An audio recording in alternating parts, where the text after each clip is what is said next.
லூக்கா எழுதின சுவிசேஷம் 17ஆம் அதிகாரம் 26, 27 வசனங்களை நாம் வாசிக்க கேட்கலாம். ലൂക്കോസിന്റെ സുവിശേഷം 17ആം അധ്യായം 26, 27 വാക്യങ്ങൾ നമുക്ക് വായിക്കാം. നോഹയുടെ കാലത്ത് സംഭവിച്ചതുപോലെ മനുഷ്യപുത്രന്റെ നാളിലും ഉണ്ടാകും. നോഹ പെട്ടകത്തിൽ കടന്ന നാൾ വരെ അവർ തിന്നും കുടിച്ചും വിവാഹം കഴിച്ചും വിവാഹത്തിന് കൊടുത്തും പോന്നു. ജലപ്രളയം വന്നു അവരെ എല്ലാവരെയും മുടിച്ചു കളഞ്ഞു. നോവാവിൻ നാட்களில் நடந்ததுപോലെ மனுஷகுமாரனுடைய நாட்களிலும் நடக்கும். நோவா பேழைக்குள் பிரவேசித்த நாள் வரைக்கும் ஜனங்கள் புசித்து குடித்தார்கள், பெண் கொண்டு கொடுத்தார்கள். ஜலப்பிரளயம் வந்து எல்லாரையும் அழித்து போட்டது.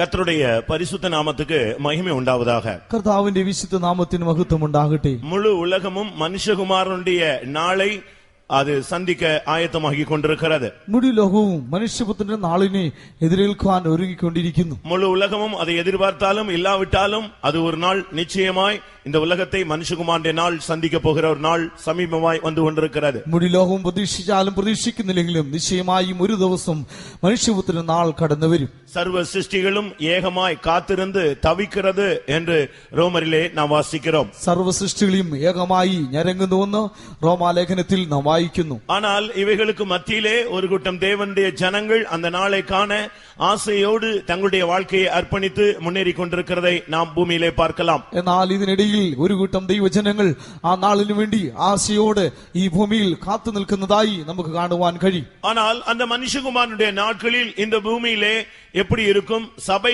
எப்படி இருக்கும் என்பதை நாம் சிந்திக்க வேண்டிய ஒரு காலத்தில் நாம் இருக்கிறோம். എന്നാൽ ആ മനുഷ്യപുത്രന്റെ നാളിൽ ഈ ഭൂമി എങ്ങനെയായിരിക്കും, സഭ എങ്ങനെയായിരിക്കും എന്നതിനെ കുറിച്ച് നാം ചിന്തിക്കേണ്ടിയിരിക്കുന്നു. எத்தனையோ நூற்றாண்டுகளுக்கு முன்பாக வாழ்ந்ததான 2 பேரை ஆண்டவராகிய இயேசு கிறிஸ்து குறிப்பிட்டு பேசினார். എത്രയോ നൂറ്റാണ്ടുകൾക്ക് മുൻപായി ജീവിച്ചതായ 2 പേരെ കർത്താവായ യേശു ക്രിസ്തു അവരെ കുറിച്ച് പറയുകയാണ്. ஒன்று லோத்து, மற்றொன்று நோவா.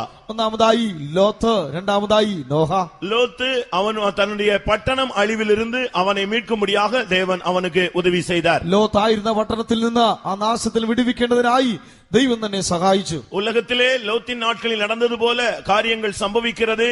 ஆனால் சபைக்குள்ளே லோத்தின் வாழ்வை போல அநேகருக்கு நடந்து கொண்டிருக்கிறது. ലോകത്തിൽ ലോത്തിന്റെ കാലത്ത് സംഭവിച്ച പോലെ കാര്യങ്ങൾ നടക്കുന്നു. എന്നാൽ സഭയിൽ ലോത്തിന്റെ ജീവിതത്തിൽ നടന്നതുപോലെ കാര്യങ്ങൾ നടക്കുന്നു. நாம் அதை நேற்று இரவிலே சிந்தித்தோம். ഇന്നലെ രാത്രി അതിനെക്കുറിച്ച് നാം ചിന്തിക്കുകയുണ്ടായി. நம்மில் எத்தனை பேர் சபைக்குள்ளே இருந்தும் லோத்தை போல வாழ்கிறோம் என்பதை கர்த்தருடைய வார்த்தையின் வெளிச்சத்திலே நாம் கண்டு நம்மை அதற்காக துக்கப்பட்டு தேவனுடைய பாதத்திலே அர்ப்பணிக்க தேவன் கடந்த இரவில் நமக்கு உதவி செய்தார். നമ്മിൽ എത്ര പേർ സഭയ്ക്കുള്ളിലായി ലോത്തിനെ പോലെ ജീവിക്കുന്നുവെന്ന് മനസ്സിലാക്കി തങ്ങളെ തന്നെ മനസ്താപപ്പെടുത്തി ദൈവസന്നിധിയിൽ സമർപ്പിച്ചതായിട്ട് ഇന്നലെ നമുക്ക് അനുഭവമുണ്ടായി. அவன் பாதை மாறின போது மறுபடியும் அவனை மீட்கும்படியாக தேவன் சித்தம் கொண்டார். അവൻ വഴിവിട്ടു പോയപ്പോൾ വീണ്ടും അവനെ വീണ്ടെടുക്കേണ്ടതിനായി ദൈവത്തിന് ഹിതമായി. அவன் சிறைபிடிக்கப்பட்ட பொழுது மறுபடியும் ஆபிரகாமை விட்டு அவனை தேவன் மீட்டெடுத்தார். അവൻ ദൈവത്തിൽ നിന്ന് ചെതറിപ്പോയ സമയത്ത് അബ്രഹാം നിമിത്തമായി അവനെ ദൈവം വീണ്ടെടുക്കുന്നു. மறுபடி நியாய தீர்ப்புக்கு நேராக போகும் பொழுதும் ஆபிரகாமின் ஜெபத்தின் மூலமாய் அவனை தப்புவித்தார். വീണ്ടും ന്യായവിധിക്ക് നേരെ അവൻ പോയിക്കൊണ്ടിരിക്കുമ്പോൾ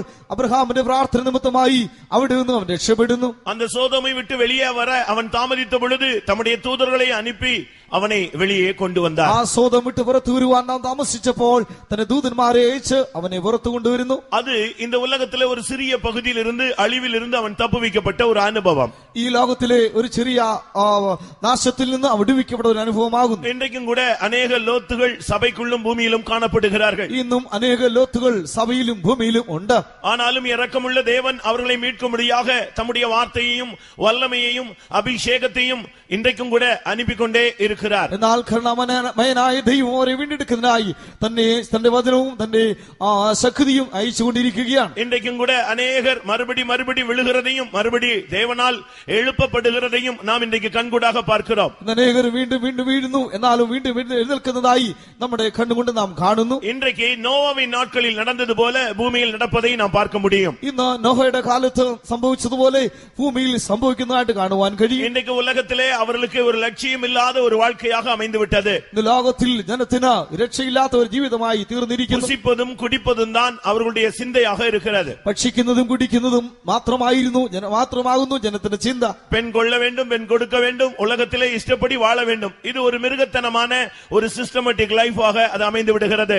വിവാഹം കഴിക്കണം, വിവാഹത്തിന് കൊടുക്കണം, ലൗകികമായി ജീവിക്കണം, ഇങ്ങനെയുള്ളതായ ഒരു മൃഗീയ ജീവിതത്തോട് മനുഷ്യൻ ഇണങ്ങിച്ചേരുന്നു. ஒரு நாள் அழிவு வந்தது, எல்லாரும் வாரிக்கொள்ளப்பட்டு போய்விட்டார்கள். ഒരു ദിവസം നാശം വന്നു, എല്ലാവരും നശിച്ചു പോകാനിടയായി. ஆனால் இவைகளுக்கு மத்தியிலே நோவா என்கிற ஒரு மனிதன் வாழ்ந்தான். എന്നാൽ ഇതിനിടയിൽ നോഹ എന്ന് പറഞ്ഞ ഒരു മനുഷ്യൻ ജീവിച്ചിരുന്നു. இன்றைக்கு சபைக்குள்ளே ஒரு கேள்வி, பரிசுத்தமாய் வாழ முடியுமா? ഇന്ന് സഭയിൽ ഒരു ചോദ്യം ഉയരുന്നത്, പരിശുദ്ധമായി ജീവിക്കുവാൻ കഴിയുമോ? பிரதிஷ்டையோடு வாழ முடியுமா? പ്രതിഷ്ഠയോടുകൂടെ ജീവിക്കുവാനായി കഴിയുമോ? இந்த வேத வசனத்தின்படி வாழ முடியுமா? തിരുവചന പ്രകാരം ജീവിക്കുവാനായി കഴിയുമോ? இந்த பெந்தேகோஸ்தேக்காரர்கள் சொல்லுகிறார்களே ஜெய ஜீவியம் என்பது அது சாத்தியமா? പെന്തക്കോസ്തുകാർ പറയുന്നല്ലോ ജയ ജീവിതം, അത് സാധിക്കുമോ? பாவத்தை மேற்கொள்ள முடியுமா? പാപത്തെ ജയിക്കുവാനായി കഴിയുമോ? தெய்வீக சுகத்திலே நின்று சுகத்தை பெற்றுக்கொள்ள முடியுமா? ദൈവിക രോഗ്യ സൗഖ്യത്തിൽ നിലനിന്ന് സുഖം പ്രാപിപ്പാൻ കഴിയുമോ? இந்த உலகத்திலே ஒரு வேறுபாட்டின் வாழ்க்கை வாழ முடியுமா? ഈ ലോകത്തിൽ ഒരു വേർപാടുള്ള ജീവിതം ചെയ്യുവാനായി കഴിയുമോ? ஒருவேளை இந்த வசனங்கள் எழுதப்பட்ட காலத்திலே அப்படி வாழ முடிந்திருக்கலாம். ஒரு இப்பொழுது உள்ள இந்த 21ஆம் நூற்றாண்டிலே அப்படி வாழ முடியுமா? ഒരുപക്ഷേ ഈ തിരുവചനം എഴുതപ്പെട്ട കാലത്ത് ജീവിക്കാമായിരുന്നു. എന്നാൽ ഈ 21ആം നൂറ്റാണ്ടിൽ ജീവിക്കുവാൻ കഴിയുമോ? இப்படிப்பட்ட ஒரு கேள்வி இப்போது உள்ள நவீன காலத்திலே, நவீனத்திலே வாழுகிற பிள்ளைகளுக்குள்ளும், என் பெற்றோர்களுக்குள்ளும், என் பழைய விசுவாசிகளுக்குள்ளும் இப்படிப்பட்ட கேள்வி இன்றைக்கு எழ ஆரம்பித்திருக்கிறது. ചോദ്യം ഇപ്പോൾ നവീന ലോകത്തിൽ ജീവിക്കുന്നതായ യൗവനക്കാരുടെയിലും മാതാപിതാക്കളുടെയിലും സഭയ്ക്കുള്ളും ഇങ്ങനെ ഒരു ചോദ്യം ഉയരുകയാണ്. பழைய விசுவாசிகளுக்குள்ளும் இப்படிப்பட்ட ஒரு கேள்வி இப்பொழுது எழும்பி இருக்கிறது. പഴയ വിശ്വാസികളുടെ ജീവിതത്തിലും ഇങ്ങനെയുള്ളതായ ചോദ്യം ഉയരുകയാണ്. பிரியமானவர்களே, வேதம் என்பது தேவனால் எழுதப்பட்ட ஒரு வார்த்தை, தேவனால் அனுப்பப்பட்ட வார்த்தை, இல்லாவிட்டால் தேவனுடைய மனதில் இருந்ததான ஒரு அனுபவம். പ്രിയമുള്ളവരെ, ദൈവവചനം എന്ന് പറയുന്നത് ദൈവത്താൽ എഴുതപ്പെട്ടതായ വചനം, ദൈവത്താൽ അയക്കപ്പെട്ടത്, ദൈവത്തിന്റെ മനസ്സിലിരുന്നതായ സത്യമാകുന്നു. இல்லாவிட்டால் தேவனுடைய வார்த்தை என்பது அதுதான் தேவன். അല്ല എങ്കിൽ ദൈവത്തിന്റെ വചനമാകുന്നു ദൈവം. ஆதியிலே வார்த்தை இருந்தது, ആദിയിൽ വചനമുണ്ടായിരുന്നു, அந்த வார்த்தை தேவனிடத்தில் இருந்தது, ആ വചനം ദൈവത്തിൽ നിന്നായിരുന്നു, அந்த வார்த்தை தேவனாய் இருந்தது, ആ വചനം ദൈവമായിരുന്നു, அது மனுஷருக்கு ஒளியாக இருந்தது, അത് മനുഷ്യരുടെ அது വെളിച്ചമായിരുന്നു, மனுஷனுக்கு ஜீவனாய் இருந்தது, അത് മനുഷ്യന് ജീവനായിരുന്നു. எந்த மனுஷனையும் பிரகாசிப்பிக்கிற அந்த ஜீவன், அந்த ஒளி ஆண்டவராகிய இயேசு கிறிஸ்து. ഏത് മനുഷ്യനെയും പ്രകാശിപ്പിക്കുന്ന ജീവൻ, ആ വെളിച്ചം കർത്താവായ യേശു ആകുന്നു. சுமக்க கூடாத ஒரு பாரத்தை அவர் தம்முடைய ஜனத்தின் மேல் சுமத்துகிறவர் அல்ல. ചുമക്കുവാൻ കഴിയാത്തതായ ഒരു ഭാരത്തെ തന്റെ ജനത്തിനു മേൽ അവൻ ചുമക്കുന്നവനല്ല. ஒருவனையும் அவர் பொல்லாங்கினால் சோதிக்கிறவரும் அல்ல. ഒരു വ്യക്തിയെയും കഷ്ടങ്ങളാൽ അവൻ പരീക്ഷിക്കുന്നതുമല്ല. என்னுடைய நுகம், என்னுடைய சுமை மெகுவாயும் லகுவாயும் இருக்கிறது என்றுதான் இயேசு சொன்னார். എന്റെ ചുമട് ലഘുവായും എന്റെ മുഖം മൃദുവായിരിക്കുന്നുവെന്ന് കർത്താവ് അരുളി ചെയ്തു. இன்றைக்கு வாழ முடியாதவர்களும் வாழ இயலாதவர்களும் இந்த கிறிஸ்தவ வாழ்க்கை சாத்தியம் அல்ல என்று சொல்லுகிறார்கள். ഇന്ന് ജീവിക്കാൻ കഴിയാത്തവരും താല്പര്യമില്ലാത്തവരും ക്രിസ്തീയ ജീവിതം സാധ്യമല്ല എന്ന് പറയുന്നു. இலங்கையில் இருந்து வந்து தமிழகத்தில் ஊழியம் செய்கிற ஒரு நபரை நான் சந்தித்தேன். യവനപ്രായത്തിൽ നിന്ന് இலங்கையிலிருந்து ശ്രീലങ്കയിൽ നിന്ന് തമിഴ്നാട്ടിൽ വന്ന് ശുശ്രൂഷ ചെയ്യുന്ന ഒരുവനെ എനിക്കറിയാം. அப்பொழுது அவர்கிட்ட நான் பேசிக் கொண்டிருந்த பொழுது அவர், நான் பரிசுத்த ஆவியை குறித்து நான் பேசுகிறதில்லை என்று சொல்லிவிட்டார். അവരോട് ഞാൻ സംസാരിച്ചപ്പോൾ പരിശുദ്ധാത്മാവിനെ കുറിച്ച് ഞാൻ സംസാരിക്കുന്നില്ല എന്ന് താൻ പറഞ്ഞു. ஏன் என்று கேட்டேன். എന്തുകൊണ്ടാണ് അങ്ങനെ പറഞ്ഞു ചോദിച്ചപ്പോൾ, அது அப்படி இருந்தால் எனக்கு கிடைத்திருக்க வேண்டுமே என்று சொன்னார். അങ്ങനെ പരിശുദ്ധാത്മാവ് ഉണ്ടായിരുന്നെങ്കിൽ എനിക്ക് ലഭിക്കുമായിരുന്നു എന്ന് പറഞ്ഞു. நான் கேட்டு பார்த்தேன், எனக்கு கிடைக்கவில்லை. ഞാൻ ചോദിച്ചു, പക്ഷേ എനിക്കത് ലഭിച്ചില്ല. அப்படினால் அது இல்லை என்கிற ஒரு தன்மைக்கு நான் இன்றைக்கு வந்துவிட்டேன். ആയതുകൊണ്ട് അങ്ങനെ പരിശുദ്ധാത്മാവ് ഇല്ല എന്ന നിലയിലേക്ക് ഞാൻ ഇപ്പോൾ വന്നു. நான் ஊழியம் செய்கிறேன், ஆனால் பரிசுத்த ஆவியை குறித்து அதிகமாய் பேசுகிறதில்லை. யாராவது கேட்டால் அப்படி ஒரு அனுபவம் இல்லை என்று சொல்லிவிடுகிறேன் சொன்னார். ഞാൻ ശുശ്രൂഷ ചെയ്യുന്നു, എന്നാൽ പരിശുദ്ധാത്മാവിനെ കുറിച്ച് പറയുന്നില്ല. അതിനെക്കുറിച്ച് ആരെങ്കിലും ചോദിക്കുകയാണെങ്കിൽ അങ്ങനെയൊന്നും ഇല്ല എന്ന് ഞാൻ പറയും. நான் சொன்னேன், ഞാൻ പറഞ്ഞത്, ஒரு நரி வந்து திராட்சை தோட்டத்திற்கு போனது. ഒരു കുറുക്കൻ മുന്തിരിത്തോട്ടത്തിലേക്ക് പോയി. அங்கே போய் அந்த திராட்சை கொலையை எட்டி பிடிக்க முடியாத முயற்சி செய்தது. അവിടെ ചെന്ന് മുന്തിരിക്കൊല എത്തി പറിക്കുവാനായിട്ട് പ്രയത്നിച്ചു. அது கொஞ்சம் உயரமாக இருந்தபடினால் இதனுடைய அளவுக்கு அங்க போய் துள்ளி பிடிக்க முடியவில்லை. അത് ഉയർന്നു നിൽക്കുന്നതുകൊണ്ട് ചാടി പിടിക്കുവാനായി കഴിഞ്ഞില്ല. கடைசியாக அதே சொல்லி ஒரு திருப்தி அடைந்து கொண்டதாம், இந்த பழம் புளிக்கும், அப்படினால் வேண்டாம் என்று போய்விட்டதாம். അവസാനമായി അത് പറഞ്ഞ ഈ മുന്തിരിപ്പഴം മുന്തിരിപ്പഴം പുളിക്കും എന്ന് പറഞ്ഞുകൊണ്ട് അത് പോയി. ஆனால் அந்த திராட்சை குலை இருந்தது உண்மை. എന്നാൽ മുന്തിരിപ്പഴം ഉണ്ടായിരുന്ന സത്യം உனக்கு எட்டவில்லை. നിനക്ക് അത് പിടിക്കുവാനായി കഴിഞ്ഞില്ല. உனக்கு பரிசுத்தாவி கிடைக்கவில்லை என்று சொன்னால் பரிசுத்தாவி இல்லை என்று நீ பேசுவது எந்த விதத்திலே தெய்வீகத்துக்கு முன்பாக நியாயமாக தென்படும்? നിനക്ക് പരിശുദ്ധാത്മാവ് ലഭിച്ചില്ല, അതുകൊണ്ട് പരിശുദ്ധാത്മാവ് ഇല്ല എന്ന് പറയുന്നത് ദൈവസന്നിധിയിൽ ന്യായമാകുമോ? பரிசுத்த ஆவி ஒரு மனிதனை பரிசுத்தமாக்கும் ஆவி. പരിശുദ്ധാത്മാവ് ഒരു മനുഷ്യനെ വിശുദ്ധീകരിക്കുന്ന ആത്മാവാകുന്നു. ஒரு சாதாரண மண்ணான மனிதனை அவனை புனிதனாக மாற்றக்கூடிய ஆவி அதுதான். സാധാരണ മൺമയനായ ഒരു മനുഷ്യനെ ഒരു വിശുദ്ധനാക്കി മാറ്റുന്ന ആത്മാവാകുന്നു പരിശുദ്ധാത്മാവ്. மண்ணானவனுடைய சாயலை நாம் இப்பொழுது தரித்திருக்கிறோம், ஆனால் இனிமேல் வானவருடைய சாயலை நாம் தரித்துக் கொள்வோம். മണ്ണുകളുള്ളവന്റെ സാദൃശ്യത്തെ നാം ഇപ്പം ധരിച്ചിരിക്കുന്നു, എന്നാൽ വിൺമയനായ ഒരു സാദൃശ്യം നാം പ്രാപിക്കും. ஒரு சாதாரண மனுஷனால் பரிசுத்தமாய் வாழ முடியாது. ഒരു സാധാരണ മനുഷ്യന് പരിശുദ്ധമായി ജീവിപ്പാൻ കഴിയുകയില്ല. ஒரு சாதாரண கிறிஸ்தவனாலும் பரிசுத்தமாய் வாழ முடியாது. ഒരു സാധാരണ ക്രിസ്ത്യാനിക്കും വിശുദ്ധമായി ജീവിപ്പാൻ കഴിയുകയില്ല. ஒருவேளை நான் பரிசுத்தமாய் வாழ்கிறேன் என்று இயேசு இல்லாமல் நீ சொல்லலாம், அதற்கு பெயர் சன்மார்க்க வாழ்க்கை. ഒരുപക്ഷെ കർത്താവ് ഇല്ലെങ്കിലും പരിശുദ്ധമായി ഞാൻ ജീവിക്കുന്നത് പറയാം, അതിന് പറയുന്നത് സന്മാർഗ ജീവിതം എന്നാണ്. இயேசு இல்லாமலே சன்மார்க்க வாழ்க்கை வாழலாம். കർത്താവില്ലാതെയും സന്മാർഗ ജീവിതം ചെയ്യാം. அதனால் தான் வேதம் சொல்லுகிறது, துன்மார்க்கனையும் சன்மார்க்கனையும் தேவன் நியாயம் தீர்ப்பார். അതുകൊണ്ടാകുന്നു തിരുവചനം പറയുന്നത്, ദുഷ്ടനെയും നീതിമാനെയും ദൈവം ന്യായം വിധിക്കും. அவராலே அன்றி ரட்சிப்பு இல்லை. കർത്താവല്ലാതെ രക്ഷ ഇല്ല. அப்படினால் ஒரு சாதாரண மனிதன் பரிசுத்தமாய் வாழும்படியாக தேவ ஆவி ஈவாய் அருளப்பட்டிருக்கிறது. ആകയാൽ ഒരു സാധാരണ മനുഷ്യൻ പരിശുദ്ധമായി ജീവിക്കേണ്ടതിന് ദൈവത്തിന്റെ ആത്മാവ് ദാനമായി നൽകപ്പെട്ടിരിക്കുന്നു. எனக்கும் அந்த ஆவி அருளப்பட்டிருக்கிறது என்று சொல்லுகிறவர்கள் அந்த அனுபவத்தை பெற்றவர்கள் கரங்களை உயர்த்தி ஒரு அல்லேலூயா சொல்லுங்கள் பார்க்கலாம். ஹல்லேலூயா. இப்படி நூற்றுக்கணக்கான ஜனங்கள் இந்த பகுதியிலேயே அபிஷேகத்தில் இருக்கும் பொழுது பரிசுத்தாவி இல்லை, பரிசுத்தமாய் வாழ முடியாது என்று எவனால் யாரால் சொல்ல முடியும்? ഇങ്ങനെ നൂറുകണക്കിന് ആളുകൾ ഈ പരിശുദ്ധാത്മ അഭിഷേകത്തിലായിരിക്കുമ്പോൾ പരിശുദ്ധാത്മാവില്ല, പരിശുദ്ധാത്മാവിനെ പ്രാപിപ്പാൻ കഴിയില്ല എന്ന് ആർക്ക് പറയുവാൻ കഴിയും? നോവാവിൻ நாட்கள் என்பது கலாச்சார சீர்கேடுகளில் உள்ள ஒரு நாட்கள் தான். നോഹയുടെ കാലം എന്നൊരു സംസ്കാരമായ ജീവിതമുള്ള ഒരു കാലമായിരുന്നു. இன்றைக்கு 21ஆம் நூற்றாண்டிலே எப்படி உலகத்தில் சம்பவங்கள் இருக்கிறதோ அதுபோல அன்றைக்கு உள்ள கலாச்சாரமும் மோசமாகத்தான் இருந்தது. ഇന്ന് 21ആം നൂറ്റാണ്ടിലെ സംസ്കാരം എങ്ങനെ ആയിരിക്കുന്നു, അന്നതുപോലെ തന്നെ മോശയുടെ കാലത്തും നോഹയുടെ കാലത്തും ആയിരുന്നു.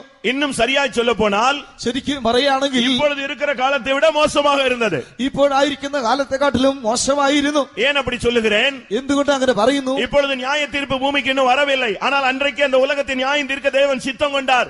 அப்படியானால் பாவம் எவ்வளவு பெருகி இருக்கும் என்பதை நீங்கள் சிந்தித்து பாருங்கள். ഭൂമിയിൽ ഇതുവരെയും ന്യായവിധി വന്നിട്ടില്ല, എന്നാൽ നോഹയുടെ കാലത്ത് ന്യായവിധിപ്പാൻ ദൈവത്തിന് ഹിതമായി എന്നുകൊണ്ടെന്നാൽ അത്രത്തോളം അന്ന് പാപം പെരുകിയിരുന്നു. ஆண்டவர் மனுஷனை உண்டு பண்ணினதுக்காகவே அவர் விசனப்பட ஆரம்பித்தார். കർത്താവ് യഹോവ മനുഷ്യനെ ഉണ്ടാക്കിയ നിമിത്തമായി ദൈവത്തിന് ദുഃഖമായി പോയി. இவைகளுக்கு மத்தியிலே அவன் தெய்வீகமாய் வாழ்ந்தான். ഇതിനിടയിൽ നോഹ ദൈവഭക്തിയോടെ ജീവിച്ചു. இன்றைய தூது ഇവൈகளுக்கு மத்தியிலும் ஒரு மனிதன் தெய்வீகமாக வாழ முடியும். அது எப்படி முடியும்? ഇന്നത്തെ ദൈവ സന്ദേശം ഇതിന്റെ മധ്യേ ഒരു മനുഷ്യന് ദൈവഭക്തിയോടെ ജീവിപ്പാൻ കഴിയും, അതെങ്ങനെ സാധ്യമായി തീരും? அவன் பிறந்த பொழுது இந்த பாவம் நிறைந்த உலகில் நம்மை தேற்றுவான் என்று சொல்லி அவனுக்கு நோவா என்று பெயரிட்டார்கள். അവൻ താൻ ജനിച്ചപ്പോൾ ഈ പാപലോകത്തിൽ നമ്മെ ആശ്വസിപ്പിക്കും എന്ന് പറഞ്ഞുകൊണ്ട് അവന് നോഹ എന്ന് പേരിട്ടു. உலகத்தில் எப்படி நடந்தாலும் சரியில்லை, பரவாயில்லை. மற்ற சபைகளில் என்ன நடந்தாலும் பரவாயில்லை. ലോകത്തിൽ എങ്ങനെ നടന്നാലും മറ്റ് സഭകളിൽ എന്ന് നടന്നാലും സാരമില്ല. இந்த சபைக்குள்ளேயே நோவாவும் இருக்கலாம், இந்த சபைக்குள்ளேயே லோத்தும் இருக்கலாம். ഈ സഭയ്ക്കകത്ത് നോഹയും ലോത്തും ഉണ്ടാകാം. பாவத்திலே விழுந்து திரும்பி எழும்பி உளுந்து திரும்பி எழும்பி இப்படிப்பட்ட லோத்துகளும் சபைகளுக்குள்ளே இருக்கலாம். പാപത്തിൽ വീണിട്ട് എഴുന്നേറ്റിട്ട് വീണ്ടും പാപത്തിൽ വീണ് എഴുന്നേറ്റ് ഇങ്ങനെ ജീവിക്കുന്ന ലോത്തും സഭയിൽ ഉണ്ടാകാം. ஆனால் பாவத்திலேயே விழாமல் தெய்வீகமாக கர்த்தருடைய கிருபையிலே வாழ்ந்து ஓட்டத்தை ஜெயமாய் முடிக்கிற ஒரு கூட்டமும் இந்த சபைக்குள்ளே உண்டு. நீங்கள் எந்த கூட்டத்தில் இருக்கிறீர்கள்? പാപത്തിൽ വീഴാതെ ദൈവഭക്തിയോടെ ജീവിച്ച് ജയത്തോടെ ഓട്ടത്തെ ഓടുന്ന ഒരു കൂട്ടരും ഈ സഭയ്ക്കകത്തുണ്ട്. നിങ്ങൾ ഏത് കൂട്ടത്തിൽ പെടുന്നു? இவனுக்கு அவங்க அம்மா அப்பா வைத்த பெயர், இவன் தேற்றுவான், நமக்கு உதவி செய்வான் என்று சொல்லி அவனுக்கு நோவா என்று பெயரிட்டார்கள். തനിക്ക് തന്റെ മാതാപിതാക്കന്മാർ ഇട്ട പേർ ഇവൻ ആശ്വസിപ്പിക്കും, അവൻ നമ്മെ സഹായിക്കും എന്ന് പറഞ്ഞുകൊണ്ട് അവന് നോഹ എന്ന് പേരിട്ടു. சரியான கிறிஸ்தவ வாழ்க்கை என்பது தேற்றரவாளன் உள்ளே வரும்போதுதான் தொடங்குகிறது. ശരിയായ ക്രിസ്തീയ ജീവിതം എന്ന് പറയുന്നത് ആശ്വസിപ്പിക്കുന്നവൻ നമ്മുടെ അകത്ത് വരുമ്പോഴാണ് ആരംഭിക്കുന്നത്. ஒரு கிறிஸ்தவ குடும்பத்திலே பிறந்ததினாலே கிறிஸ்தவ வாழ்வு தொடங்கி விடுகிறதில்லை. ഒരു ക്രിസ്തീയ കുടുംബത്തിൽ ജനിച്ചതുകൊണ്ട് ക്രിസ്തീയ ജീവിതം തുടരുന്നില്ല. ஒரு நல்ல சபையிலே ஐக்கியமானதினாலே கிறிஸ்தவ வாழ்க்கை தொடங்கி விடுகிறதில்லை. ഒരു നല്ല സഭയിൽ കൂടി നടക്കുന്നത് കൊണ്ട് ക്രിസ്തീയ ജീവിതം ആരംഭിക്കുന്നില്ല. யாரோ ஒரு பெரிய பரிசுத்தவான் கையிலே ஞானஸ்நானம் எடுத்ததினாலே கிறிஸ்தவ வாழ்க்கை தொடங்கி விடுகிறதில்லை. ഏതോ ഒരു വിശുദ്ധന്റെ കൈ കീഴിൽ ജലസ്നാനം സ്വീകരിച്ചതുകൊണ്ട് ക്രിസ്തീയ ജീവിതം ആരംഭിക്കുന്നില്ല.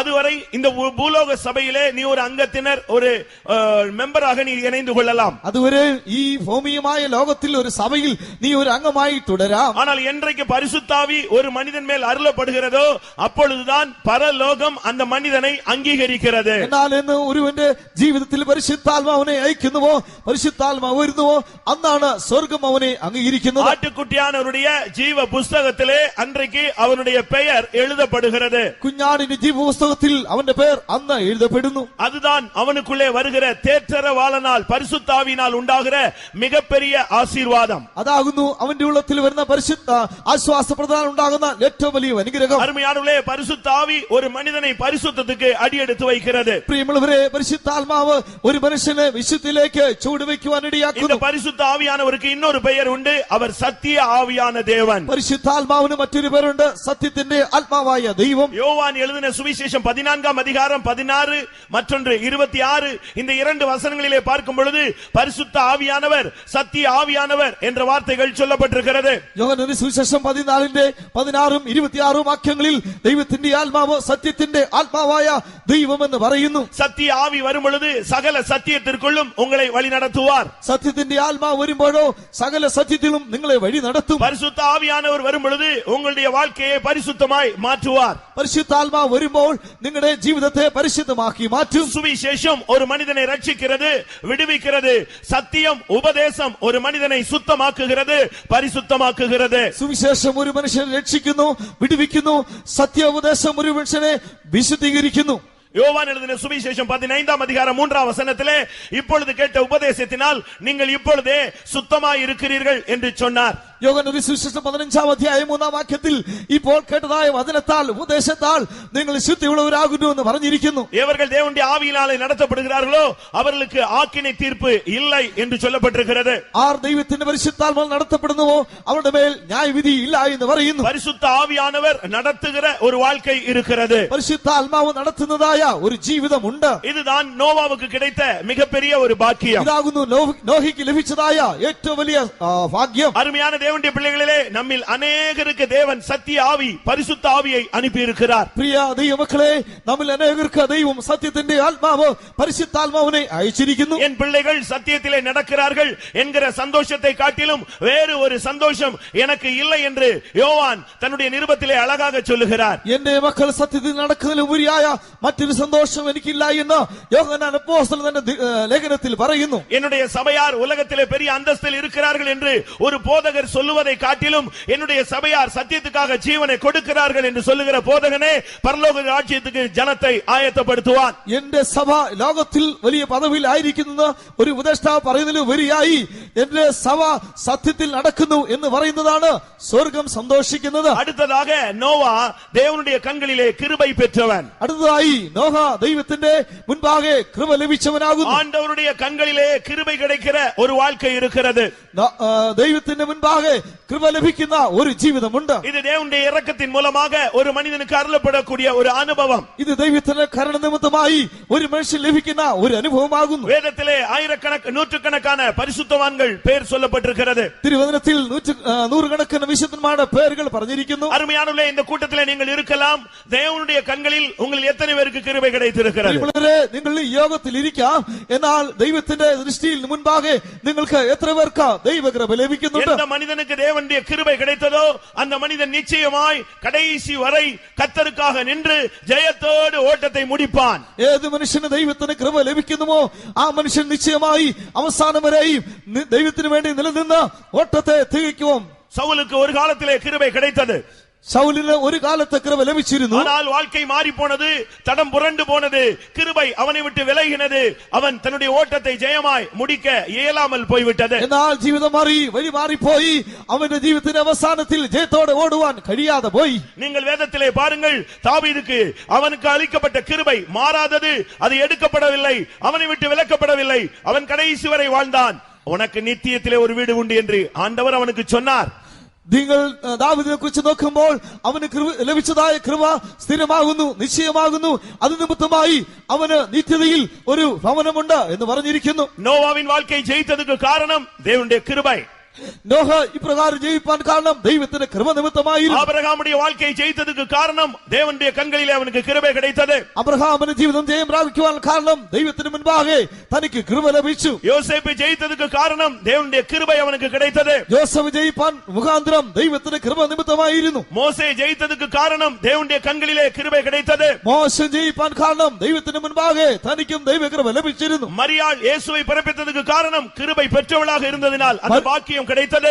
മറിയയിൽ യേശു ജനിക്കുവാൻ ഇടയായ കാരണം കൃപ ലഭിക്കുന്നതിന്റെ ഭാഗ്യം അവൾക്ക് ലഭിച്ചു. பவுல் ஜெயித்ததுக்கு காரணம் உன்னுடைய எல்லா பலவீனங்களும் என்னுடைய பலன் பூர்ணமாய் விளங்கும், என் கிருபை உனக்கு போதும் என்று தேவன் அவனுக்கு வாக்கு கொடுத்தார்.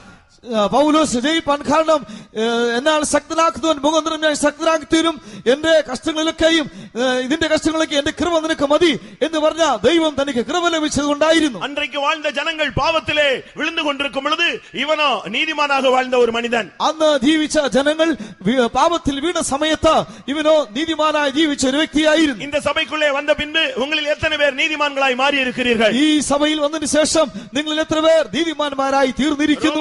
நிறுவத்திலே நாம் பார்க்கும் பொழுது റോമാ ലേഖനം നാം വായിക്കുമ്പോൾ 3-ാം അധികാരം 30-ാം വചനത്തിലെ വിശ്വാസത്തിനാൽ ഒരുവനെ നീതിമാനായി ദൈവം മാറ്റുகிறார். 3-ന്റെ 9-ാം വാക്യത്തിൽ വിശ്വാസത്താൽ ഒരുവനെ ദൈവം നീതിമാനാക്കി മാറ്റുന്നു. ரோமர் 5:9 பார்க்கும் பொழுது இயேசுவின் இரத்தத்தினாலே ஒருவனை நீதிமானாய் மாற்றுகிறார். റോമർ 5:9 വായിക്കുമ്പോൾ യേശുവിന്റെ രക്തത്താൽ ഒരുവനെ നീതിമാനാക്കുന്നു. ரோமர் 8:30 ഒരുവനെ അழைத்தார், ആനവടിനാൽ അവനെ നീതിമാനാக മാറ്റുகிறார். റോമർ 8:8 ഒരുവനെ റോമർ 8:30 ഒരുവനെ വിളിക്കുന്നതിനാൽ അവൻ നീതിമാനായി തീരുന്നു.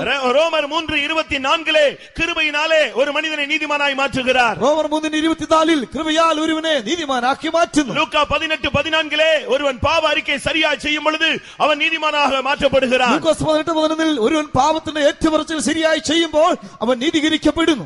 நீதிமான் எப்படி இருப்பான்? നീതിമാൻ എങ്ങനെ ഇരിക്കും? நீதிமான் பாடி மகிழுகிறான் என்று சொல்லப்படுகிறது. നീതിമാൻ പാടി സന്തോഷിക്കും. நீதிமான் சிங்கத்தை போல தைரியமாய் இருப்பான் என்று சொல்லப்பட்டிருக்கிறது. നീതിമാൻ സിംഹത്തെ പോലെ നിർഭയമായി ഇരിക്കും. நீதிமான்கள் சூரியனை போல பிரகாசிப்பார்கள் என்று சொல்லப்பட்டிருக்கிறது. നീതിമാന്മാർ സൂര്യനെ പോലെ പ്രകാശിക്കുമെന്ന് എഴുതിയിരിക്കുന്നു. இயேசுவின் தகப்பனாகிய யோசேப்பு நீதிமானாக இருந்தபடியால் அந்த மரியாளை அவமானப்படுத்தவில்லை என்று சொல்லி இருக்கிறது. യേശുവിന്റെ പിതാവായ യോസേഫ് നീതിമാനായിരുന്നുകൊണ്ട് ആ മറിയയ്ക്ക് അപവാദം വരുത്തുവാൻ താൻ ഇഷ്ടപ്പെട്ടില്ല.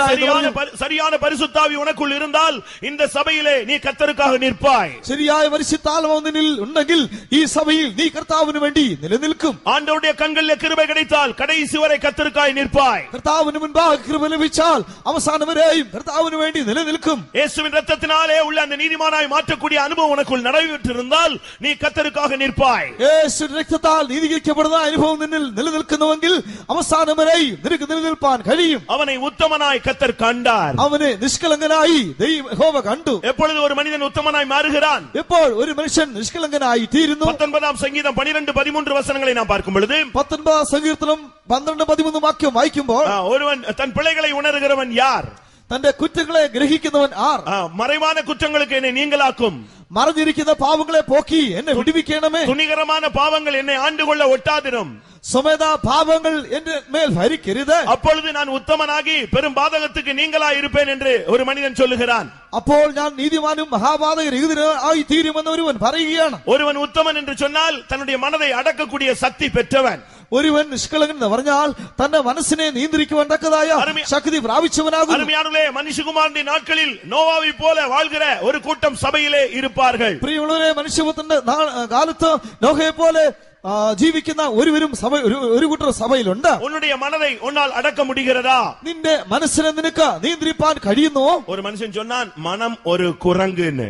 ഒരു മനുഷ്യൻ പറഞ്ഞ് മനസ്സ് ഒരു കുരങ്ങ് പോലെയാകുന്നു. நீங்க இங்க உட்கார்ந்திருந்தா கூட இப்ப வீட்டுக்கு போயிட்டு எங்கனாலும் போயிட்டு இப்ப திருப்பி உள்ள வந்து உட்கார்ந்துக்கும். നാം ഇവിടെ ഇരിക്കുമ്പോൾ തന്നെ നമ്മുടെ മനസ്സ് എല്ലാ അവസരങ്ങളിൽ പോയിട്ട് വന്ന് തിരിച്ചിവിടെ വന്നിരിക്കും. ஆனால் இந்த மனதை அடக்குபவன் தான் உத்தமன் என்று வேதம் சொல்லுகிறது. എന്നാൽ ഈ മനസ്സിനെ അടക്കുമ്പോൾ നിയന്ത്രിക്കുമ്പോഴാണ് നാം ഉത്തമരായി തീരുന്നത്. இந்த பாவ உலகத்திலே நீ யாரை நேசிக்கிறாய்? നീ പാവ ലോകത്തിൽ നീ ആരെ സ്നേഹിക്കുന്നു? உன்னத பாட்டு 1 அதிகாரம் 4 வசனத்திலே பார்க்கும் பொழுது உத்தமர்கள் உம்மை நேசிக்கிறார்கள் என்று சொல்லப்பட்டிருக்கிறது. ഉത്തമഗീതം 1 അധ്യായം 4 വാക്യം നാം വായിക്കുമ്പോൾ നിഷ്കളങ്കന്മാർ നിന്നെ സ്നേഹിക്കുന്നു എന്ന് പറയും. இந்த உலகத்திலே நீ இயேசுவை மாத்திரம் நேசித்தால் உன்னுடைய வாழ்க்கை உத்தமனாய் மாற்றப்படும். ഈ ലോകത്തിൽ നീ യേശുവിനെ മാത്രം സ്നേഹിക്കുന്നുവെങ്കിൽ നിന്റെ ജീവിതം ഒരു നിഷ്കളങ്കമായി തീരും. ஆபிரகாமிடத்திலே கர்த்தர் சொன்னார், அந்த 99 வயதிலே கூட அவனிடத்தில் பேசும் பொழுது, நீ எனக்கு முன்பாக நடந்து கொண்டு உத்தமனாய் இருக்கும்படி நான் வாஞ்சிக்கிறேன். അബ്രഹാമിനോട് കർത്താവ് വാഗ്ദത്തം നിവർത്തിക്കുന്ന മുൻപായി പറഞ്ഞു, നീ എന്റെ മുൻപാകെ നടന്ന് നിഷ്കളങ്കനായി നടക്കാം. 99 வயதிலே கூட அந்த வார்த்தையை கர்த்தர் எதிர்பார்த்தார். 99 വയസ്സിലും ഈ കാര്യം ദൈവം പ്രതീക്ഷിച്ചു. அருமையானவர்களே, ஒரு மனிதனை சபைக்குள்ளே கொண்டு வருகிறது மாத்திரமல்ல, அவனை நீதிமானாக உத்தமனாக மாற்றும்படியாக தேவன் சித்தம் கொண்டிருக்கிறார். പ്രിയമുള്ളവരെ, ഒരുവനെ ദൈവം സഭയിൽ കൊണ്ടുവരിക മാത്രമല്ല, അവനെ നീതിമാനാക്കി നിഷ്കളങ്കനാക്കി മാറ്റുവാനും ദൈവം ആഗ്രഹിക്കുന്നു. இந்த உலக வாழ்க்கையிலே கர்த்தரோடு வாழ்வது சாத்தியமா? ഈ ലോക ജീവിതത്തിൽ കർത്താവിനോടുകൂടിയുള്ള ജീവിതം സാധിക്കുമോ? அப்படி நாங்க உண்மையா இருக்கணும்னா ஃபெய்த் வந்துடணும்னு நினைக்கிறீங்க நீங்க? അങ്ങനെ സാധ്യമാകുന്നുവെങ്കിൽ വിശ്വാസഭവനത്തിൽ വരണമെന്ന് നിങ്ങൾ ചിന്തിക്കാം. அப்படியெல்லாம் கிடையாது பிரியமானவர்களே. അങ്ങനെയൊന്നും സാധിക്കില്ല. ஏனோக்கு 65 வயதிலே ரட்சிக்கப்படுகிறான். ഹാനോക്ക് 65 വയസ്സിൽ രക്ഷിക്കപ്പെടുന്നു. அவன் இயேசு தெய்வத்தை ஏற்றுக்கொள்கிறான். അവൻ അപ്പോൾ ദൈവത്തെ അംഗീകരിക്കുന്നു. அதற்கு பின்பு 300 வருடம் அவன் குமாரர் குமாரத்திகளை பெற்றெடுத்தான். ஆனால் அதே நேரத்தில் கர்த்தரோடு அவன் நடந்தான், சஞ்சரித்தான். അതിനുശേഷം 3 വർഷത്തോളം പുത്രിപുത്രന്മാരെ ജനിപ്പിച്ചു. അതേസമയം ദൈവത്തോടുകൂടെ അവൻ നടന്നു. ஒருவன் 10 வருஷம் சபையில நிக்கிறது பெரிய சாதனையான காரியம். ഒരുവൻ 10 വർഷം സഭയിൽ നിൽക്കുന്ന വലിയ മഹത്തായ ഒരു കാര്യമാണ്. சாகர வரைக்கும் ஒருத்த விசுவாசியா இருந்து செத்துட்டான்னா பெரிய சாதனை. മരിക്കുവോളം വിശ്വാസിയായി മരിക്കുമെങ്കിൽ അത് വലിയൊരു നേട്ടമാകുന്നു. ஆனால் ஏறக்குறைய 300 வருடங்கள் அவன் தேவனோடு சஞ்சரித்தான். அந்த அனுபவம் அவனை மறுரூபத்துக்குள்ளே கொண்டு போய் விட்டது. എന്നാൽ ഏകദേശം അവൻ 300 വർഷത്തോളം ദൈവത്തോടുകൂടെ സഞ്ചരിച്ചു. ആ അനുഭവം രൂപാന്തരത്തിലേക്ക് അവനെ കൊണ്ടുവന്നെത്തിച്ചു. இந்த நோவா தேவனோடு சஞ்சரித்த ஒரு மனிதன். ഈ നോഹ ദൈവത്തോടുകൂടെ സഞ്ചരിച്ച ഒരു വ്യക്തി. நீங்கள் ஆண்டவரோடு பேசுங்கள், നിങ്ങൾ കർത്താവിനോട് സംസാരിക്കുക, ஆண்டவரோடு பழகுங்கள், കർത്താവിനോട് പരിചയിക്കുക, ஆண்டவரோடு ஷேர் பண்ணுங்கள், കർത്താവിനോട് പങ്കിടുക. உங்களுடைய துக்கமோ சஞ்சலமோ தவிப்போ உங்களுடைய சந்தோஷமோ நன்மையோ எதுவானாலும் தேவனோடு நீங்கள் பகிர்ந்து கொள்ளுங்கள். നിങ്ങളുടെ ദുഃഖമോ സങ്കടമോ വേദനകളോ നിങ്ങളുടെ സന്തോഷമോ എന്തു തന്നെയാണെങ്കിലും കർത്താവിനോടുകൂടെ നിങ്ങൾ പങ്കിടുക. இந்த மனிதனிடத்திலே கர்த்தர் சொன்னார், நீ ஒரு பேழையை உண்டு பண்ண வேண்டும். ഈ മനുഷ്യനോട് കർത്താവ് യഹോവ ചെയ്തതാ, നീ ഒരു പെട്ടകം ഉണ്ടാക്കണം. அந்த பேழைக்கு இவ்வளவு நீளம் இருக்க வேண்டும், ആ പെട്ടകത്തിന് ഇത്രത്തോളം നീളം ഉണ്ടായിരിക്കണം, இவ்வளவு அகலம் இருக்க வேண்டும், ഇത്രത്തോളം വീതി ഉണ്ടായിരിക്കണം. இந்த மரத்தில் அது செய்யப்பட வேண்டும், ഈ മരം കൊണ്ട് അത് ചെയ്യണം, இத்தனை அறைகள் இருக்க வேண்டும், അതിന് ഇത്ര അറകൾ ഉണ്ടായിരിക്കണം. பிரியமானவர்களே, வருடக்கணக்காக அந்த வார்த்தையை நம்பி கீழ்ப்படிந்து அவன் செயல்பட்டுக் கொண்டே இருந்தான். പ്രിയമുള്ളവരെ, വർഷങ്ങളോളം ഈ വാക്ക് അനുസരിച്ച് വിശ്വസിച്ച് അവൻ അങ്ങനെ ചെയ്തു പോന്നു. எபிரேயரிலே சொல்லப்பட்டிருக்கிறது, காணாதவைகளை குறித்து எச்சரிப்பு பெற்று தேவனுடைய வார்த்தையை நம்பி அதை செயல்படுத்திக் கொண்டே வந்தான். എബ്രായ ലേഖനത്തിൽ പറഞ്ഞിരിക്കുന്നത്, കാണാത്തതിനെ കുറിച്ചുള്ളതായ മുന്നറിവ് ഉണ്ടായിട്ട് ദൈവത്തിന്റെ വചനത്തെ വിശ്വസിച്ചുകൊണ്ട് താൻ അത് ചെയ്തു. இன்றைக்கு எத்தனை பேர் கர்த்தருடைய வார்த்தையின்படி பேழையை உண்டு பண்ணுகிறீர்கள்? ഇന്ന് എത്ര പേർ ദൈവത്തിന്റെ വചന പ്രകാരം പെട്ടകം ഉണ്ടാക്കുന്നുണ്ട്? இந்த பேழையை குறித்து நான் உங்களுக்கு பின்னால் பேசுகிறேன். ഈ പെട്ടകത്തെ കുറിച്ച് പിന്നീട് ഞങ്ങൾ ஒரு സംസാരിക്കാം. தேவனுடைய பிள்ளை என்று சொல்லுகிறவன் இந்த பேழைக்குள் வர வேண்டும், பேழையை கட்டவும் வேண்டும். ഒരു ദൈവവേദൻ എന്ന് പറയുന്നവൻ ഈ പെട്ടകത്തിലേക്ക് വരേണം, പെട്ടകത്തെ പണിയുകയും ചെയ്യണം. அவனுக்கு தேவன் அதை சொல்லிக் கொடுத்தார். നോഹിക്ക ദൈവം അത് അരുളി ചെയ്തു. அழகான ஒரு பேழையை கட்டி முடித்து கடைசியாக கீழ் பூசினான் என்று சொல்லி இருக்கிறார். മനോഹരമായ ഒരു പെട്ടകം പണിതിട്ട് അവസാനം കീഴ് തേക്കുകയുണ്ടായി. ஒவ்வொரு மனிதனுடைய வாழ்க்கையிலும் தேவன் ஒரு எதிர்பார்ப்போடு அவனை வைத்திருக்கிறார். ഓരോ മനുഷ്യന്റെ ജീവിതത്തിലും ഒരു പ്രതീക്ഷയോടുകൂടെ ദൈവനെ ആക്കിയിരിക്കുന്നു. சவுலை ராஜாவாக மாற்றி அங்கே அவர் சொல்லுகிறார், நீ சரியான விதத்திலே சத்துருக்களை மேற்கொள்ள வேண்டும் என்று சொல்லி. സൗലിനെ രാജാവാക്കിയതിനു ശേഷം ദൈവം പറയുന്നു നീ ശരിയായ നിലയിൽ ശത്രുക്കളെ ജയിക്കണം. அமலேக்கரை நீ முற்றிலுமாய் அழிக்க வேண்டும். അമാലേഖരെ നീ പൂർണ്ണമായും നിർമ്മൂലമാക്കണം. இப்பொழுது சாமுவேல் திரும்பி வந்த பொழுது ഇപ്പോൾ സൗൽ മടങ്ങി വന്നപ്പോൾ சாமுவேல் മടങ്ങി വന്നപ്പോൾ அங்க என்ன நடந்தது? അവിടെ എന്താണ് സംഭവിച്ചത്? இவன் சொன்னா நான் கர்த்தர் சொன்னதெல்லாம் நான் நிறைவேற்றி முடித்து விட்டேன். ഈ സൗൽ പറഞ്ഞു ഞാൻ കർത്താവ് പറഞ്ഞതുപോലെ എല്ലാം ചെയ്തു കഴിഞ്ഞിരിക്കുന്നു. அப்பொழுது அவர் கேட்டார் எல்லாம் செய்து முடித்தாயானால் இந்த ஆடு மாடுகளின் சத்தம் என்ன என்று கேட்டார். അപ്പോൾ പറഞ്ഞു നീ എല്ലാം ചെയ്തു തീർന്നോ, എന്നാൽ ഈ കേൾക്കുന്ന ആടുമാടുകളുടെ ശബ്ദം എന്താകുന്നു? கர்த்தருடைய வார்த்தை உன்னை நிறைவேற்றாமல் போக எப்படி நீ விட்டு விட்டாய் என்று கேட்டார். ദൈവത്തിന്റെ വചനം അതുപോലെ ചെയ്യാതെ നീ എങ്ങനെ അത് ഉപേക്ഷിച്ചു? இந்த பேழைக்கு ஒரு பிரமாணம் உண்டு. ഈ പെട്ടകത്തിന് ഒരു പ്രമാണമുണ്ട്. இந்த பேழைக்கு ஒரு அளவு உண்டு. ഈ പെട്ടകത്തിന് ഒരു അളവുണ്ട്. அது தேவனுடைய திட்டத்தின்படியே செய்து முடித்தால் தான் தேவன் அந்த பேழையை எடுக்க முடியும். അത് ദൈവത്തിന്റെ പദ്ധതിക്കനുസരിച്ച് ചെയ്തെങ്കിൽ മാത്രമേ ആ പെട്ടകത്തെ ദൈവത്തിന് ഉയർത്തുവാൻ കഴിയുള്ളൂ. ஆசரிப்பு கூடாரத்துக்கு ஒரு அளவு உண்டு. സമാഗമന കൂടാരത്തിന് ഒരു അളവുണ്ട്. அதுக்கு ஒரு பிரமாணம் உண்டு. അതിനും ഒരു പ്രമാണമുണ്ട്. அதை மோசே சரியாய் செய்து முடித்த பொழுது மகிமை இறங்கினது. ആ പ്രവൃത്തി മോശ ശരിയായി ചെയ്തു തീർത്തപ്പോൾ അവിടെ തേജസ് ഇറങ്ങി. தேவனுடைய ஆலயத்துக்கு ஒரு பிரமாணம் உண்டு. ദൈവത്തിന്റെ ആലയത്തിനും ഒരു പ്രമാണമുണ്ട്. அது சரியான விதத்தில் கட்டி முடித்த பொழுது மகிமை அங்கே சாலமோனுடைய ஆலயத்திலே இறங்கினது. അത് ശരിയായ നിലയിൽ പണിത് തീർത്തപ്പോൾ സലോമോന്റെ ആലയത്തിലും ദൈവ തേജസ് ഇറങ്ങി. நீயே ஒரு பேழை, നീ തന്നെ ഒരു പെട്ടകം, நீ ஒரு ஆசரிப்பு கூடாரம், നീ ഒരു സമാഗമന കൂടാരം, நீங்களே தேவனுடைய ஆலயம், നിങ്ങൾ തന്നെ ദൈവത്തിന്റെ മന്ദിരം. இந்த கிறிஸ்தவ வாழ்க்கைக்கு ஒரு பிரமாணம் இருக்கிறது. ഈ ക്രിസ്തീയ ജീവിതത്തിന് ഒരു പ്രമാണമുണ്ട്, ஒரு உபதேசம் இருக்கிறது, ഒരു ഉപദേശമുണ്ട്. இது சரியான விதத்திலே அந்த விதத்திலே அது கட்டப்பட வேண்டும். ഇത് ശരിയായ നിലയിൽ അത് പണിയണം. இவைகளும் கட்டி முடித்த பின்பு ഇതെല്ലാം പണിതതിനു ശേഷം அவனுடைய வீட்டாரை உள்ளே பிரவேசிக்க சொன்னார். അവന്റെ വീട്ടിലുള്ളവർ അകത്ത് പ്രവേശിപ്പാൻ പറഞ്ഞു. வீட்டில் உள்ள எல்லாரும் அதிலே பிரவேசித்தார்கள். വീട്ടിലുള്ള എല്ലാവരും അകത്ത് പ്രവേശിച്ചു. பிரியமானவர்களே, இதிலிருந்து நாம் என்ன விளங்கிக் கொள்கிறோம்? പ്രിയമുള്ളവരെ, ഇതിൽ നാം എന്ത് മനസ്സിലാക്കുന്നു? உலகத்திலே பாவம் எவ்வளவு இருந்தாலும், ലോകത്തിൽ പാപം എത്രത്തോളം അധികരിച്ചിരുന്നാലും, சபைக்குள்ளே உலகம் எவ்வளவு இருந்தாலும், സഭയ്ക്കകത്ത് ലോകം എത്രത്തോളം ഉണ്ടെങ്കിലും அந்த முள்ளுகளுக்குள்ளும் லீலி புஷ்பம் உண்டு. ആ മുള്ളുകളിൽ ഇടയിലും റോസാ പുഷ്പങ്ങൾ ഉണ്ട്. அதை நீங்கள் விளங்கிக் கொள்ள வேண்டும். അത് നിങ്ങൾ മനസ്സിലാക്കണം. இந்த பாவ உலகத்துக்குள்ளும் பரிசுத்தவான்கள் என்கிற ஒரு கூட்டம் உண்டு. ഈ പാപലോകത്തിലും വിശുദ്ധന്മാർ എന്ന് പറയപ്പെടുന്ന ഒരു കൂട്ടർ ഉണ്ട്. விசுவாசிகளுக்குள்ளும் பரிசுத்தவான்கள் உண்டு, ஊழியர்களுக்குள்ளும் பரிசுத்தவான்கள் உண்டு. വിശുദ്ധന്മാരിലും വിശ്വാസികളിലും വിശുദ്ധരുണ്ട്, ശുശ്രൂഷകരിലും വിശുദ്ധരുണ്ട്. எபேசியர்களின் நிருபம் 1 அதிகாரத்திலே விசுவாசிகளாகிய பரிசுத்தவான்களுக்கு எழுதுகிறதாவது என்று பவுல் தொடங்குகிறார். ലേഖനത്തിൽ വിശുദ്ധന്മാരായ വിശ്വാസികൾക്ക് എഴുതുന്നു എന്ന് വിശുദ്ധ പൗലോസ് പറയുന്നു. கர்த்தருடைய பரிசுத்த நாமத்துக்கு மகிமை உண்டாவதாக. കർത്താവിന്റെ വിശുദ്ധ നാമത്തിന് മഹത്വം ഉണ്ടാകട്ടെ. அவனுக்கு தேவனுடைய கண்களில் கிருபை கிடைத்தது மாத்திரமல்ல, നോഹയ്ക്ക് ദൈവത്തിന് മുൻപാകെ കൃപ ലഭിച്ചത് മാത്രമല്ല, நீதிமானாய் வாழ்ந்தது மாத்திரமല്ല, താൻ നീതിമാനായി ജീവിച്ചത് മാത്രവുമല്ല, உத்தமனாய் வாழ்ந்தது மாத்திரமல்ல, നിഷ്കളങ്കനായി തീർന്നത് മാത്രമല്ല, தேவனோடு நடந்தது மாத்திரமல்ல, ദൈവത്തോടു കൂടെ നടന്നത് മാത്രമല്ല, அவனுக்கு தேவன் சொன்னார் நீ பேழையை உண்டு பண்ணுவாயாக. അവനോട് ദൈവം പറഞ്ഞു നീ പെട്ടകത്തെ ഉണ്ടാക്കുക. பிரியமானவர்களே, சபையை கட்டுவது என்கிற ஒரு அனுபவம் இருக்கிறது. പ്രിയമുള്ളവരെ, സഭയെ പണിയുക എന്നുള്ള ഒരു അനുഭവമുണ്ട്. 1 பேதுரு 3 அதிகாரம் 20-21 வசனங்களை பார்க்கும் பொழுது, 1 പത്രോസ് 3:20-21 വായിക്കുമ്പോൾ இந்த பேழையை குறித்து சொல்லும் பொழுது பேழைக்கு உட்படுவது ஞான ஸ்நானம் என்று அங்கே பேதுரு சொல்லுகிறார். ഈ പെട്ടകത്തെ കുറിച്ച് പറയുന്നത്, പെട്ടകത്തിൽ പ്രവേശിക്കുക എന്ന് പറയുന്നത് ജലസ്നാനം ആകുന്നു എന്ന് പത്രോസ് പറയുന്നു. ஒரு மனிதனுடைய கிறிஸ்தவ வாழ்க்கையில மிகவும் முக்கியமானது வெளியரங்கமான ஒரு சத்தியம் ஞான ஸ்நானம். ഒരു മനുഷ്യന്റെ ക്രിസ്തീയ ജീവിതത്തിൽ പ്രധാനപ്പെട്ടതായ പുറമേയുള്ളതായ ഒരു സത്യവും ജലസ്നാനമാകുന്നു. அதுதான் சரியான விதத்திலே பாவ மன்னிப்பை கொண்டு வருகிறது. അതാകുന്നു ശരിയായ നിലയിൽ പാപക്ഷമ ജീവിതത്തിൽ കൊണ്ടുവരുന്നത്. பாவம் போக கழுவப்படுவது, പാപം നീങ്ങുമാറ് കഴിവുകൾ പ്രാപിക്കുന്നത്, நல்மனசாட்சியை பெற்றுக்கொள்வது, നല്ല മനസാക്ഷി പ്രാപിക്കുന്നത്, தேவனோடு நெருங்கி வரக்கூடிய ஒரு அனுபவம், ദൈവത്തോടടുത്ത് വരുന്നതായ ഒരു അനുഭവം. ஒரு தேவனுடைய பிள்ளை அவன் ஜலத்திலே முழுகி ஞானஸ்நானம் பெற்றுக் கொள்ள வேண்டும். ഒരു ദൈവമതിൽ ജലത്തിൽ മുങ്ങി ജലസ്നാനം സ്വീകരിക്കണം. மத்தேயு 28 இயேசு பரத்துக்கு போகும்போது என்ன சொன்னார்? മത്തായി സുവിശേഷം 28 അധ്യായത്തിൽ സ്വർഗ്ഗത്തിലേക്ക് കർത്താവായ യേശു ക്രിസ്തു പോകുമ്പോൾ എന്താണ് പറഞ്ഞിരിക്കുന്നത്? போய் சகல ஜாதிகளையும் சீஷராக்கி பிதா குமாரன் பரிசுத்த ஆவியின் நாமத்தினாலே அவர்களுக்கு ஞானஸ்நானம் கொடுத்து நான் கட்டளையிட்ட யாவையும் கைக்கொள்ளும்படி அவர்களுக்கு உபதேசம் பண்ணுங்கள் என்று இயேசு சொல்லிவிட்டு போனார். നിങ്ങൾ പുറപ്പെട്ട സകല ജാതിയെയും ഞാൻ നിങ്ങളോട് കൽപ്പിച്ച പോലെ പിതാവിന്റെ പുത്രന്റെ പരിശുദ്ധാത്മ നാമത്തിൽ സ്നാനം കഴിപ്പിച്ച ശിഷ്യരാക്കിക്കൊള്ളുവീൻ.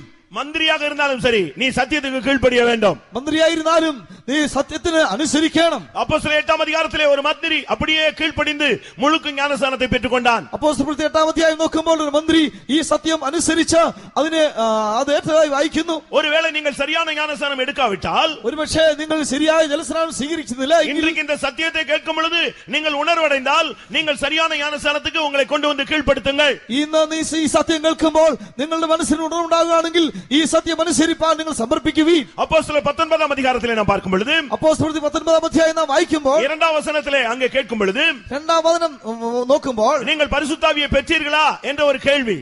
നിങ്ങൾ പരിശുദ്ധാത്മാവിനെ പ്രാപിച്ചോ എന്നൊരു ചോദ്യം. அவங்க சொல்றாங்க அப்படிப்பட்ட ஒரு அனுபவத்தை நாங்கள் கேள்விப்படவே இல்லை. അവർ പറയുന്നു ഇങ്ങനെയുള്ളതായ ഒരു അനുഭവം ഞങ്ങൾ കേട്ടിട്ടേ ഇല്ല. உடனே அவர் அதற்கு என்ன சொன்னார்? ഉടനെ അതിന് എന്താണ് മറുപടി പറഞ്ഞത്? அப்படியால் நீங்கள் என்ன ஞானஸ்நானம் எடுத்தீர்கள்? അപ്പോൾ നിങ്ങൾ എടുത്ത സ്നാനം ഏതായിരുന്നു? அவர்கள் எடுத்த ஞானஸ்நானம் யோவான் கொடுத்த ஞானஸ்நானம். അവർ എടുത്തതായ സ്നാനം യോഹന്നാൻ സ്നാപകൻ കൊടുത്തത്. அது மனம் திரும்புதலுக்கு ஏற்றது. അത് മാനസാന്തരത്തിന് ഏറ്റതായിരുന്നു. ஆனால் இயேசுவின் ரத்தம் சிந்தின பிறகு எடுக்கிற ஞானஸ்நானம் பாவ மன்னிப்புக்கு என்ற ஞானஸ்நானம். എന്നാൽ യേശു രക്തം ചൊരിഞ്ഞതിന് ശേഷമുള്ളതായ ജലസ്നാനം പാപക്ഷമയ്ക്കുള്ള ജലസ്നാനമാകുന്നു. அவர்களுக்கு மறுபடியும் ஞானஸ்நானம் கொடுக்கப்பட்டது. അവൻ അവർക്ക് വീണ്ടും ജലസ്നാനം കൊടുത്തു. அப்படினால் பிரியமானவர்களே, சரியான ஞானஸ்நானம் இல்லாவிட்டால் நீங்கள் சரியான ஞானஸ்நானத்தை பெற்றுக்கொள்ள மறுபடி எடுப்பது தவறல்ல. പ്രിയമുള്ളവരെ, ആകയാൽ നിങ്ങൾ എടുത്ത ജലസ്നാനം ശരിയല്ല എങ്കിൽ വീണ്ടും എടുക്കുന്നത് കൊണ്ട് തെറ്റില്ല.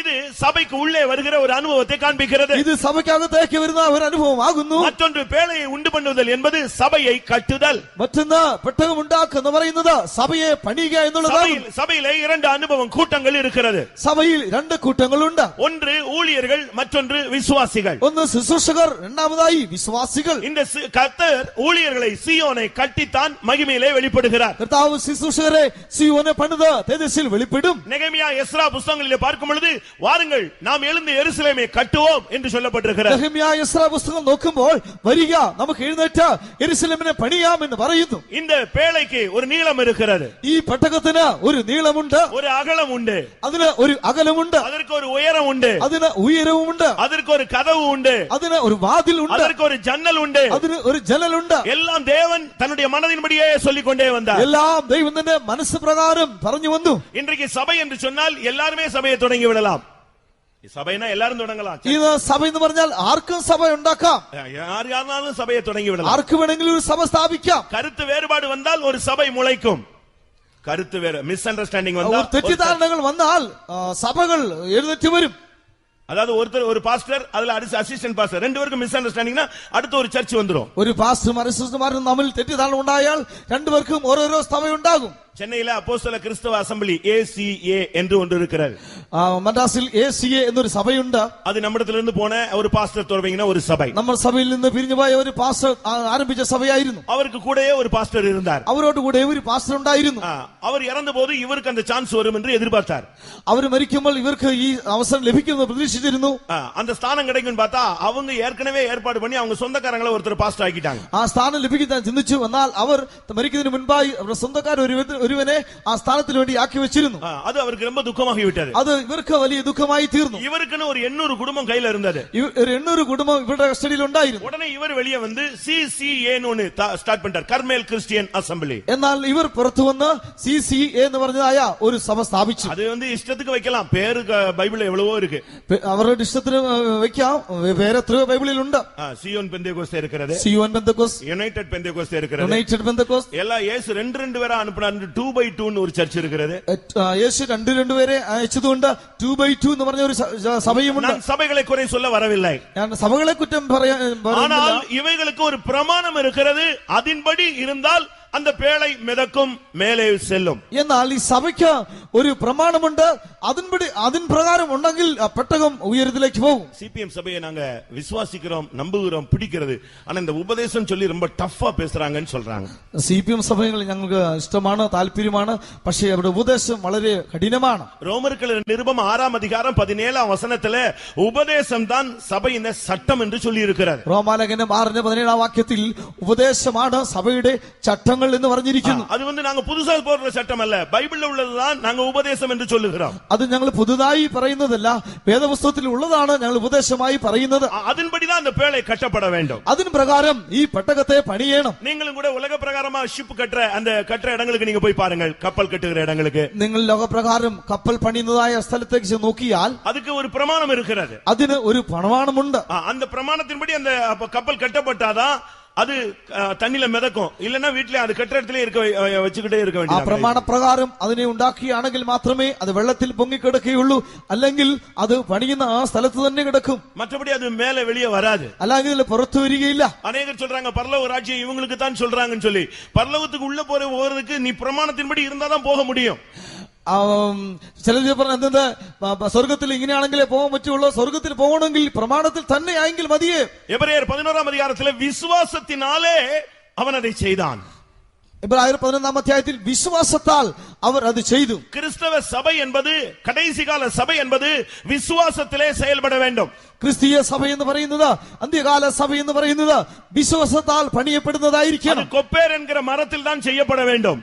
അതിന് ഗോപർ മരം കൊണ്ട് അത് ചെയ്യണം. அதுக்கு கீழ் பூசத்தான் வேண்டும். അതിന് കീഴ് പൂശണം. என்னதான் மரத்துல செஞ்சுட்டு கடைசியில கீழ் பூசலைன்னா தண்ணி உள்ள வந்துகிட்டே இருக்கும், அந்த போர்டு அந்த கப்பல் மேல மிதக்காது.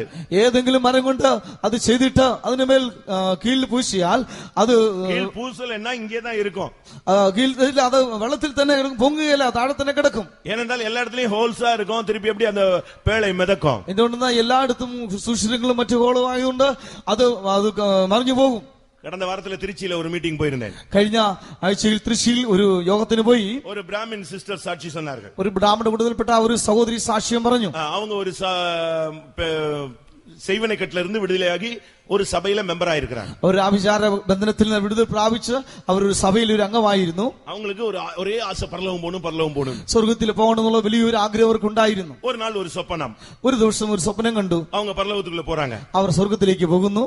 அவங்க பாஸ்டர் போறாரு, പാസ്റ്റർ പോയി. அவங்க விசுவாசிகள் எல்லாம் போறாங்க. വിശ്വാസികളെല്ലാം സ്വർഗ്ഗത്തിലേക്ക് പോകുന്നു. என்ட்ராയി கொஞ்ச தூரம் போன உடனே അവർക്ക് അല്പദൂരം പോയ ഉടനെ டோர் லாக் ஆயிடுச்சு. ആ കതക് പൂട്ടപ്പെട്ടു. அப்ப இவங்க சொல்றாங்க நாங்க உள்ள போகணும். അവര് പറഞ്ഞു ഞങ്ങൾക്ക് അകത്ത് പോകണം. இவ்வளவு தூரம் எங்களை கொண்டு வந்து உள்ள விடுங்கன்னு சொல்றாங்க. ഞങ്ങൾ ഇത്രയും ദൂരം കൊണ്ടുവന്നല്ലോ, ഞങ്ങളെ അകത്ത് വിടുക. இல்ல, நீங்க இருந்த அளவுக்கு இவ்வளவுதான். അങ്ങനെയല്ല, നിങ്ങൾ ആയിരിക്കുന്നതായ ആ അളവ് ഇത്രത്തോളം മാത്രമേ ഉള്ളൂ. பாஸ்டர் அங்கதான் நிக்கிறாரு, இவங்க குரூப் அங்கேயே தான் நிக்குது. പാസ്റ്ററും അവരുടെ കൂട്ടമെല്ലാം അവിടെ തന്നെ നിൽക്കുകയാണ്. அப்ப உள்ள போகணும் அப்படின்னா என்ன அர்த்தம்? எப்படி போறது? അകത്ത് പോകണം. അങ്ങനെയെങ്കിൽ എങ്ങനെ പോകണം? அதுக்கு வேற குரூப் இருக்கு, അതിന് മറ്റൊരു കൂട്ടക്കാരുണ്ട്. உடனே அவங்க சொப்பனத்துல இருந்து முழிச்சிட்டாங்க. ഉടനെ അവർ സ്വപ്നത്തിൽ നിന്ന് ഉണർന്നു. அவங்க ஜெபிச்சு திரும்ப இப்ப நம்ம சபையில வந்து சேர்ந்திருக்காங்க. അവർ പ്രാർത്ഥിച്ച് വീണ്ടും നമ്മുടെ സഭയിലേക്ക് വന്നു. இரண்டாம் பேதுருவிலே என்ன சொல்லப்பட்டிருக்கிறது? രണ്ടാം പത്രോസ് ലേഖനത്തിൽ എന്ത് പറയുന്നു? உங்களுடைய அழைப்பையும் தெரிந்து கொள்வதில் நீங்கள் உறுதிப்படுத்திக் கொண்டால் நீங்கள் இடரை விழுவதில்லை. இப்படிப்பட்டவர்களுக்கு பரலோக ராஜ்யத்திலே பரிபூரணமான பிரவேசம் അളിക്കപ്പെടും.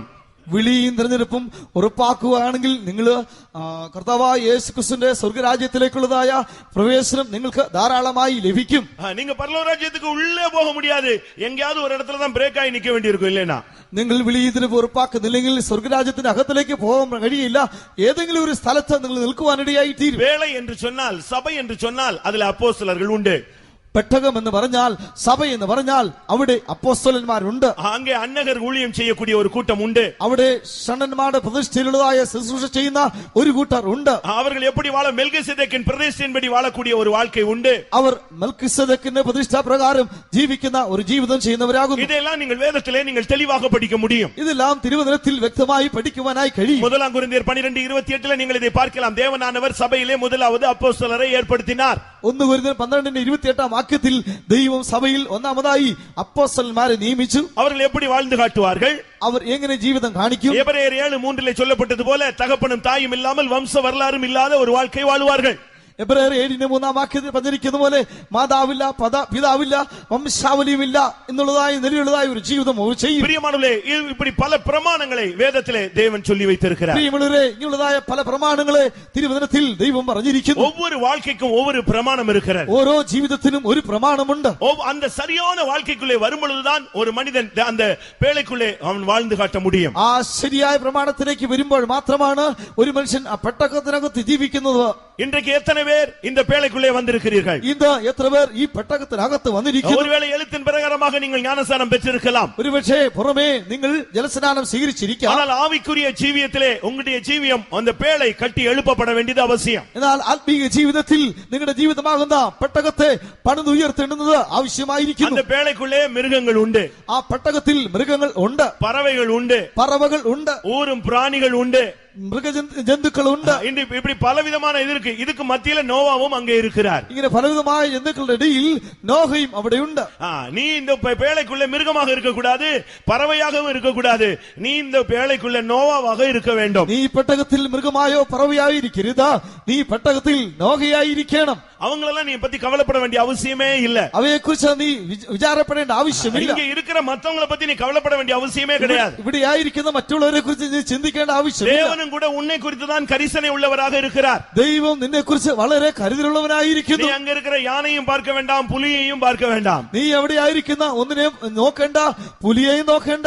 நீ உன்னை நீ பார்த்து தேவனை நீ பார்த்து உன்னை சரிப்படுத்திக் கொண்டு இன்னும் தேவனுக்காக உன்னை ஆயத்தப்படுத்திக் கொண்டே இருந்தால் அது போதுமானது. നീ നിന്നെ നോക്കി ദൈവത്തെ നോക്കി നീ ദൈവത്തിന് വേണ്ടി നിന്നെ തന്നെ ഒരുക്കിക്കൊള്ളുക, അത് മാത്രം മതിയാകും. அருமையானவர்களே, இந்த பேழையை எத்தனை பேர் கட்டி கொண்டு வருகிறீர்கள்? പ്രിയമുള്ളവരെ, ഈ പെട്ടകത്തെ എത്ര പേർ പണിതു വരുന്നു? இந்த அப்போஸ்தல உபதேசத்தின்படி எத்தனை பேர் வாழ்ந்து கொண்டு வருகிறீர்கள்? ഈ അപ്പോസ്തലന്മാരുടെ ഉപദേശപ്രകാരം എത്ര പേർ ജീവിച്ചു വരുന്നു? இந்த அப்போஸ்தல உபதேசம் உங்களுக்கு பரியாசமாய் தோன்றுகிறதோ? ഈ അപ്പോസ്തല ഉപദേശം നിങ്ങൾക്ക് ഒരു പരിഹാസം പോലെ തോന്നുന്നുവോ? அந்த ஜனங்கள் எல்லாம் அந்த பேழை செய்ய உதவி செய்தார்கள். ആ ജനങ്ങളൊക്കെ ഈ പെട്ടകം പണിയേണ്ടതിനായി സഹായിച്ചു. எத்தனையோ வருடம் அவன் நீதியை பிரசங்கித்துக் கொண்டே வந்தான். എത്രയോ വർഷമായി അവൻ നീതിയെ പ്രസംഗിച്ചു. 120 வருஷம் பிரசங்கித்தானாம். 120 വർഷം താൻ പ്രസംഗിച്ചു. அவர்கள் கேட்டார்கள், അവരെല്ലാം കേട്ടു. அந்த பேழைக்காக உதவி செய்தார்கள். ആ പെട്ടകത്തിന് വേണ്ടി അവർ സഹായവും ചെയ്തു. ஆனால் பேழைக்குள்ளே அவர்கள் வரவில்லை. എന്നാലോ പെട്ടകത്തിനകത്ത് അവർ പ്രവേശിച്ചില്ല. அருமையான தேவனுடைய பிள்ளையே, പ്രിയ ദൈവ മക്കൾ, இதே போல பிரசங்கங்கள் இதுக்கு முன்னாலும் கேட்டிருக்கிறாய், இனிமேலும் நீ கேட்பாய். ഇതുപോലെ എത്രയോ പ്രസംഗങ്ങൾ കേട്ടിട്ടുണ്ട്,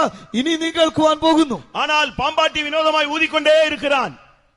பாம்பாட்டி வினோதமாய் ஊதிக்கொண்டே എന്നാൽ இருக்கிறான். പാമ്പാട്ടി ഒരു കളി പോലെ ഊതിക്കൊണ്ടിരിക്കുന്നു. ஆனால் இது செவிட்டு விரியனா இருந்தால் என்ன செய்வது? എന്നാൽ ചെവിയില്ലെങ്കിൽ എന്താണ് ചെയ്യുന്നത്? பிரியமானவர்களே, நீங்கள் சத்தியத்தை சரியாய் கேட்டு அதற்கு நீங்கள் உங்களை ஒப்புக் கொடுங்கள். പ്രിയമുള്ളവരെ, നിങ്ങൾ സത്യത്തെ ശരിയായി കേട്ടിട്ട് അതിനായി നിങ്ങൾ സമർപ്പിക്കുവീൻ. இந்த சபைக்கு உதவி செய்தேன் என்று நீங்கள் சொல்லலாம். ഈ സഭയ്ക്ക് ഞങ്ങൾ സഹായിച്ചു എന്ന് നിങ്ങൾ പറയാം. பலகை கொண்டு வந்தேன் என்று சொல்லலாம்.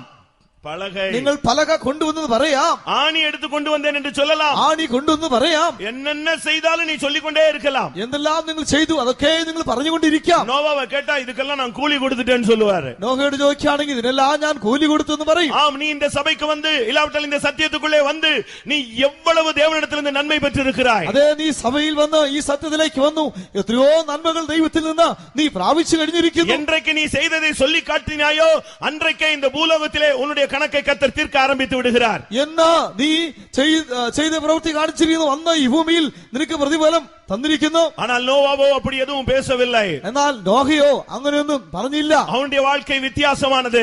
അവന്റെ ജീവിതത്തിന് വ്യത്യാസം വന്നു. தேவன் என்ன சொன்னாரோ அதை அப்படியே செய்து முடித்தான். ദൈവം എന്തോ പറഞ്ഞതോ അങ്ങനെ തന്നെ അവൻ ചെയ്തു തീർത്തു. அந்த மலைக்கு ஓடிப்போ என்று லோத்தினிடத்திலே சொல்ல போனது அவன் சொன்னான், அப்படியல்ல ஆண்டவரே என்று சொல்லிவிட்டான். ആ പർവ്വതത്തിലേക്ക് നീ ഓടിപ്പോക എന്ന് ലോത്തിനോട് പറഞ്ഞു. എന്നാൽ ലോത്ത് പറഞ്ഞത്, അങ്ങനെയല്ല കർത്താവേ, 300 മുഴ നീளத்திலே ஒரு பேழை உண்டு பண்ண வேண்டும் என்று சொன்ன பொழுது அப்படியே செய்கிறேன் ஆண்டவரே என்று சொன்னான். 300 മുഴ നീളത്തിൽ ഒരു പെട്ടകം ഉണ്ടാക്കുക എന്ന് കൽപ്പിച്ചപ്പോൾ അങ്ങനെ തന്നെ ചെയ്യാമെന്ന് അവൻ സമ്മതിച്ചു.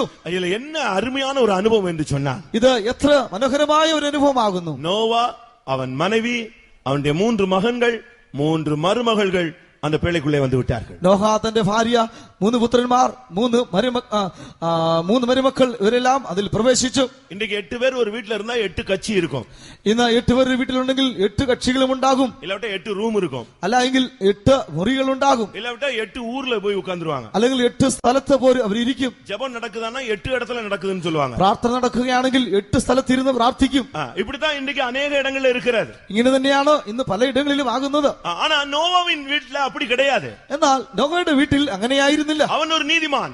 താൻ ഒരു നീതിമാനായിരുന്നു. அவன் அந்த பிள்ளைகளை அந்த அளவுல தான் வளர்த்து வந்திருந்தான். തന്റെ മക്കളെ അതേ നിലയിൽ താൻ വളർത്തിയിരുന്നു. அவன் சம்பந்தம் கலந்ததுமே தெய்வீகமான ஒரு ஃபேமிலியில தான் அவன் எடுத்திருந்தான். തന്റെ മക്കൾക്ക് വിവാഹം ചെയ്തതും ദൈവികമായ ഭക്തിയുള്ള കുഞ്ഞുങ്ങളെയായിരുന്നു. அவனுடைய சிந்தை, நான் பேழைக்குள்ளே போகும்பொழுது என் மனைவி உள்ளே வர வேண்டும். തന്റെ ചിന്ത, ഞാൻ പെട്ടകത്തിൽ പ്രവേശിക്കുമ്പോൾ എന്റെ ഭാര്യയും അകത്ത് വരണം. நாங்கள் போகும்பொழுது 3 பிள்ளைகளும் வாலிப பையங்க தான், 3 பேரும் உள்ளே வர வேண்டும். ഞങ്ങൾ അകത്ത് പോകുമ്പോൾ ഞങ്ങളുടെ മക്കൾ യൗവനക്കാരാണ്, അവർ 3 പേരും അകത്ത് വരണം. அந்த 3 മരുമകൾ அவங்களுக்கு பெண் கொண்டவர்கள், அவர்களும் இந்த பேழைக்குள்ளே வர வேண்டும். അവർ വിവാഹം കഴിച്ച 3 പെൺകുട്ടികളും അതിൽ വരണം. யாருக்கும் எந்த பிரிவினையும் கிடையாது. ആർക്കും തന്നെ യാതൊരു ഭിന്നതയും ഉണ്ടാകരുത്. இன்றைக்கு மாமியார் மருமகள் எல்லாரும் சேர்ந்து பேழைக்குள்ள வருகையில போய்விடுவோமா? ഇന്ന് അമ്മായിയമ്മ മരുമക്കൾ എല്ലാവരും ചേർന്ന് പെട്ടകത്തിനകത്ത് വരുവാൻ കഴിയുമോ? ஒரு நாள் ஆண்டவர் சொன்னார், நீயும் உன் வீட்டாரும் இந்த பேழைக்குள் பிரவேசியுங்கள். ഒരു ദിവസം കർത്താവ് യഹോവ അരുളി ചെയ്തു, നീ നിന്റെ വീട്ടുകാരും ഈ പെട്ടകത്തിൽ പ്രവേശിക്കുക. லோத்து போய் கல்யாணம் கட்ட போகிற புதிய மருமகளை கூப்பிட போனாரு. அவங்க எல்லாம் பரியாசம் பண்ணி துரத்தி விட்டுட்டாங்க. ലോത്ത് തന്റെ മരുമക്കളോട് കാര്യം പറഞ്ഞപ്പോൾ അവർ പരിഹസിച്ചു പോയി. ஆனால் இங்கே ஆதியாகமம் 7ஆம் அதிகாரம் 1ஆம் வசனத்திலே, நீயும் உன் வீட்டார் அனைவரும் அதற்குள்ளே பிரவேசியுங்கள் என்று கர்த்தர் சொல்லுகிறார். ഉൽപ്പത്തി പുസ്തകം 7ആം അധ്യായത്തിൽ നീയും നിന്റെ വീട്ടുകാരും ഈ പെട്ടകത്തിൽ പ്രവേശിക്കാമെന്ന് യഹോവ അരുളി ചെയ്യുന്നു. ஆதியாகமம் 7:7 பார்க்கும் பொழுது அவனும் அவன் வீட்டார் அனைவரும் அந்த பேழைக்குள் பிரவேசித்தார்கள். ഉൽപ്പത്തി പുസ്തകം 7ആം അധ്യായം 7ആം വാക്യത്തിൽ നോഹയും തന്റെ പുത്രന്മാരും തന്റെ ഭാര്യമാരും പുത്രന്മാരും അവരുടെ ഭാര്യമാരും ആ പെട്ടകത്തിൽ പ്രവേശിച്ചതായി പറഞ്ഞിരിക്കുന്നു. எவ்வளவு அருமையான ஒரு அனுபவம்! പ്രിയമുള്ളവരെ, എത്രയോ മനോഹരമായ ഒരു അനുഭവം. நீ விசுவாசி, அப்பொழுது நீயும் உன் வீட்டார் அனைவரும் ரட்சிக்கப்படுவீர்கள். നീ വിശ്വസിക്കുക, എന്നാൽ നീ നിന്റെ കുടുംബവും രക്ഷ പ്രാപിക്കും. அருமையானவர்களே, உங்களில் எத்தனை பேர் முழு குடும்பமாக பரலோக ராஜ்யத்துக்கு ஆயத்தப்படுத்தப்பட்டு கொண்டு வருகிறீர்கள்? പ്രിയമുള്ളവരെ, നിങ്ങൾ എത്ര പേർ മുഴു കുടുംബമായി സ്വർഗ്ഗരാജ്യത്തിന് വേണ്ടി ഒരുക്കപ്പെട്ടു വരുന്നു? ஒருவேளை உங்களுடைய குடும்பங்களில் ரட்சிக்கப்படாதவர்கள் இருக்கலாம். ഒരുപക്ഷേ നിങ്ങളുടെ ഭവനങ്ങളിൽ രക്ഷിക്കപ്പെടാത്തവർ ഉണ്ടാകാം. காலம் முடியறதுக்குள்ளே அவர்கள் ரட்சிக்கப்படும்படியாக திறப்பின் வாயிலே நீங்கள் நில்லுங்கள். കാലം തീരുന്നതിന് മുൻപേ അവർ രക്ഷിക്കപ്പെടേണ്ടതിന് നിങ്ങൾ ഇടിവിൽ നിൽക്കുക. ஆனால் ரட்சிக்கப்பட்ட குடும்பத்தார் நீங்கள் அனைவரும் உள்ளே போக ஆயத்தமாய் இருக்கிறீர்களா? എന്നാൽ രക്ഷിക്കപ്പെട്ടവർ നിങ്ങൾ എല്ലാവരും അകത്ത് പ്രവേശിപ്പാൻ ഒരുക്കമായിരിക്കുന്നുവോ? உங்களுடைய குடும்பத்தில் உள்ள சம்பந்தங்கள் அந்த எல்லாரும் உள்ளே வரக்கூடிய ஆயத்தத்தில் இருக்கிறார்களா? നിങ്ങളുടെ കുടുംബത്തോട് ബന്ധപ്പെട്ടവരൊക്കെയും അകത്ത് പ്രവേശിക്കാൻ തക്ക ഒരുക്കമുള്ളവരായിരിക്കുന്നുവോ? பரலோகம் போகக்கூடிய ஜனங்களோடு உங்களுடைய சம்பந்தம் இருக்கிறதா? സ്വർഗത്തിൽ പോകത്തക്കതായവരോട് നിങ്ങളുടെ ബന്ധം ആയിരിക്കുന്നുവോ? இன்றைக்கு பந்தம், இந்த சம்பந்தம் கலக்கிறதெல்லாம் இன்னைக்கு பண அடிப்படையில தான் கல்யாணம் நடந்து கொண்டிருக்கிறது. ഇന്ന് സംബന്ധങ്ങളെല്ലാം ചേരുന്നത് പണത്തിന്റെ അടിസ്ഥാനത്തിലാകുന്നു നടക്കുന്നത്. பாஸ்டர் பாபி அவர்களிடத்துல ஒரு அம்மா வந்து சொன்னாங்களாம். പാസ്റ്റർ ബബിയോട് ഒരു മാതാവ് എന്ന് പ്രകാരം പറഞ്ഞു, என் பையனுக்கு பெண்ணு பார்த்த இந்த சபையில கிடைக்கவே இல்லைன்னு சொல்லி. എന്റെ മകന് പെണ്ണ് അന്വേഷിച്ചു, പക്ഷെ ഈ സഭയിൽ ലഭിച്ചില്ല. ஒரு வீட்டுல 4 பிள்ளைங்க இருக்கு, ஏன் இல்லன்னு கேட்டாராம். ഒരു വീട്ടിൽ 4 പേരുണ്ടല്ലോ, എന്തുകൊണ്ട് ഇല്ലാതിരിക്കുന്നു? ஒவ்வொரு வீட்லயும் 4 பிள்ளைகள் இருக்கு, சபையில எவ்வளவு பிள்ளைங்க இருக்கு? இல்ல, எங்களுக்கு ஏற்ற மாதிரி இல்லன்னு சொல்லிட்டாங்க. ഓരോ വീട്ടിലും 4 മക്കൾ വീതമുണ്ട്, എന്തുകൊണ്ട് നിങ്ങൾക്കില്ല? അവർ പറയുന്നത് ഞങ്ങൾക്ക് തക്കതായ നിലയിലുള്ളതില്ല. ஒருவேளை நீங்க எதிர்பார்க்கிற அந்த ஸ்தானத்துல இல்லாம இருக்கலாம், ஆனா பெந்தேகோஸ்ல கர்த்தருக்காக நிக்கிறவங்க உண்டுன்னு சொன்னார். എന്നാൽ നിങ്ങൾ പ്രതീക്ഷിക്കുന്ന നിലയിലുള്ളവർ ഇല്ലാതിരിക്കാം, പക്ഷേ പെന്തക്കോസ്തിൽ കർത്താവിന് വേണ്ടി നിലകൊള്ളുന്നവർ ഉണ്ട് എന്ന് പറഞ്ഞു. சரி, அப்படின்னா உங்களுக்கு ஸ்தானத்துக்கு ஏற்ற மாதிரி பாத்துக்கோங்கன்னு விட்டுட்டார். ശരി, അങ്ങനെയെങ്കിൽ നിങ്ങളുടെ ഇഷ്ടപ്രകാരമുള്ളതായ നിലയിൽ നിങ്ങൾ നോക്കിക്കൊള്ളുക എന്ന് പറഞ്ഞു. கொஞ்ச நாள் கழித்து அந்த அம்மா வந்து சொன்னாங்க, எங்களுக்கு அருமையான ஒரு பெண்ணு கிடைச்சிருச்சுன்னு சொன்னாங்க. അല്പനാൾ കഴിഞ്ഞ ആ മാതാവ് വന്ന് പറഞ്ഞു, ഞങ്ങൾക്ക് നല്ല ഒരു പെൺകുട്ടിയെ കിട്ടി. ஏதோ ஒரு சபை பேரை சொல்லி, അതൊരു സഭ എന്ന് പറഞ്ഞ് அந்த சபையில ஒரு பெண் கிடைச்சது. ആ സഭയിൽ ഒരു പെണ്ണ് ലഭിച്ചു. எப்படி நல்லா இருக்கான்னு கேட்டாரு. അതെങ്ങനെ ഇരിക്കുന്നു, നല്ലതായിരിക്കുന്നു ചോദിച്ചു. கல்யாணம் எல்லாம் நாங்க பேசிட்டோம், தேதி முடிக்க போறோம். അതേ കല്യാണം അതിനുവേണ്ടി ഞങ്ങളെല്ലാം ക്രമീകരണം ചെയ്തു എന്ന് പറയുന്നു. பெண் எப்படின்னு கேட்டாரா. ആ പെൺകുട്ടി എങ്ങനെ ഇരിക്കുന്നു? நம்ம சபையில் இல்லாத மாதிரி இல்ல, நல்ல கிளி போல இருக்குன்னு சொன்னாங்க. നമ്മുടെ സഭയെ പോലെയല്ല, നല്ല കിളി മാതിരി ഇരിക്കുന്നു പറഞ്ഞു. சரி, கிளி மாதிரினா கல்யாணம் கட்டிக்கோன்னு சொல்லிட்டாரு. ശരി, കിളിയെ പോലെ ഇരിക്കുന്നെങ്കിൽ വിവാഹം കഴിച്ചുകൊള്ളുക എന്ന് പറഞ്ഞു. கல்யாணம் ஆகி ஒரு 4-5 மாசம் ஆனது. കല്യാണം കഴിഞ്ഞു, 4-5 മാസമായി. வந்து பாஸ்டர் சொன்னாங்க, பாஸ்டர் ப்ராப்ளம் ஆயிடுச்சு. പാസ്റ്റർ അടുത്ത് വന്നു, പാസ്റ്റർ വലിയ പ്രശ്നമായി. ஒரே பிரச்சனை, அந்த பொண்ணு பயங்கர பிரச்சனை பண்றாங்க. വലിയ പ്രശ്നം, ആ പെണ്ണ് എപ്പോഴും വലിയ പ്രശ്നമാകുന്നു. அப்ப பாஸ்டர் பாபி சொன்னாரு, அது கிளி நிச்சயமா கொத்தத்தான் செய்யும், என்ன பண்றது? പാസ്റ്റർ പറഞ്ഞു, അത് കിളിയാവുന്നു, അത് നിശ്ചയമായി കൊത്തുക തന്നെ ചെയ്യും, എന്ത് ചെയ്യാൻ കഴിയും? நீ சத்தியத்தை பார்க்கலையா, நீ மனுஷனை பார்க்கல, நீ பறவையெல்லாம் நீ பார்த்த. നീ സത്യത്തെ നോക്കിയില്ലല്ലോ, നീ മനുഷ്യനെ നോക്കി, നീ കിളിയല്ലേ നോക്കിയത്. நீ கிளியை நோக்கினா கிளி வந்து உன்னை கொத்தத்தான் செய்யும், என்னெல்லாம் பண்ணணுமோ அதெல்லாம் இனிமே கடை வயசு வரைக்கும் சாகுற வரைக்கும் அந்த கிளி கொத்திட்டு தான் இருக்கும். என்ன பண்ண முடியும்? നീ കിളിയെ அதுக்கு നോക്കി பிராக்டிஸ் அப்படித்தான் இருக்கு. നീ കിളിയെ നോക്കി കിളി നിനക്ക് വന്നു, ആ കിളി കൊത്തുക തന്നെ ചെയ്യും. നിന്റെ ജീവിതത്തിന് അവസാനം വരെയും അതെന്നെല്ലാം ചെയ്യുമോ അത് തന്നെ അനുഭവിച്ചു കൊടുക്കുക എന്ന് പറഞ്ഞു. லோத்து போய் சோதோமிலே சம்பந்தங்களுக்கு அவர்களை அழைத்து கொண்டு வர ஓடினான். ലോത്ത് പോയി സോദോമിൽ നിന്ന് സംബന്ധം ചേരുവാനായി അവരെ വിളിച്ചുകൊണ്ടുവരുവാൻ പോയി. ஆனால் நோவா அப்படிப்பட்டவன் அல்ல.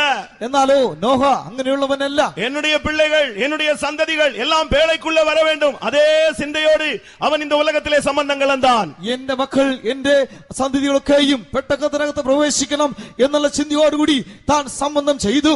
நாட்கள் வந்த பொழுது அவனை பேழைக்குள்ளே, அவனையும் அவனுடைய குடும்பத்தையும் பேழைக்குள்ளே விட்டு கர்த்தர் அந்த பேழையின் கதவை அடைத்தார். സമയം വന്നപ്പോൾ തന്നെയും തന്റെ കുടുംബത്തിലുള്ള എല്ലാവരെയും പെട്ടകത്തിനകത്താക്കിയിട്ട് ദൈവം ആ പെട്ടകത്തിന്റെ വാതിലും അടച്ചു. அருமையானவர்களே, கிருபையின் வாசல் மூடப்படும் வேளை சமீபித்து விட்டது. പ്രിയമുള്ളവരെ, കൃപയുടെ വാതിൽ അടയുന്ന സമയം അടുത്തിരിക്കുന്നു. உனக்கு கொடுக்கப்பட்ட நாட்கள் முடிவடைய போகிறது. നിനക്ക് ലഭിച്ചിരിക്കുന്നതായ സമയം തീരാൻ പോകുന്നു. இன்னும் எத்தனையோ வருடம் இருக்கிறது என்று பாவத்திலே உழன்று கொண்டிருக்கிறாயோ? ഇന്ന് എത്രയോ വർഷമായി ഇരുന്നിട്ടോ നീ പാപത്തിൽ വീണുകൊണ്ടിരിക്കുന്നു. இன்றைக்கு உன்னுடைய வாழ்வு முடிந்தால் நீ பேழைக்குள் இருப்பாயா?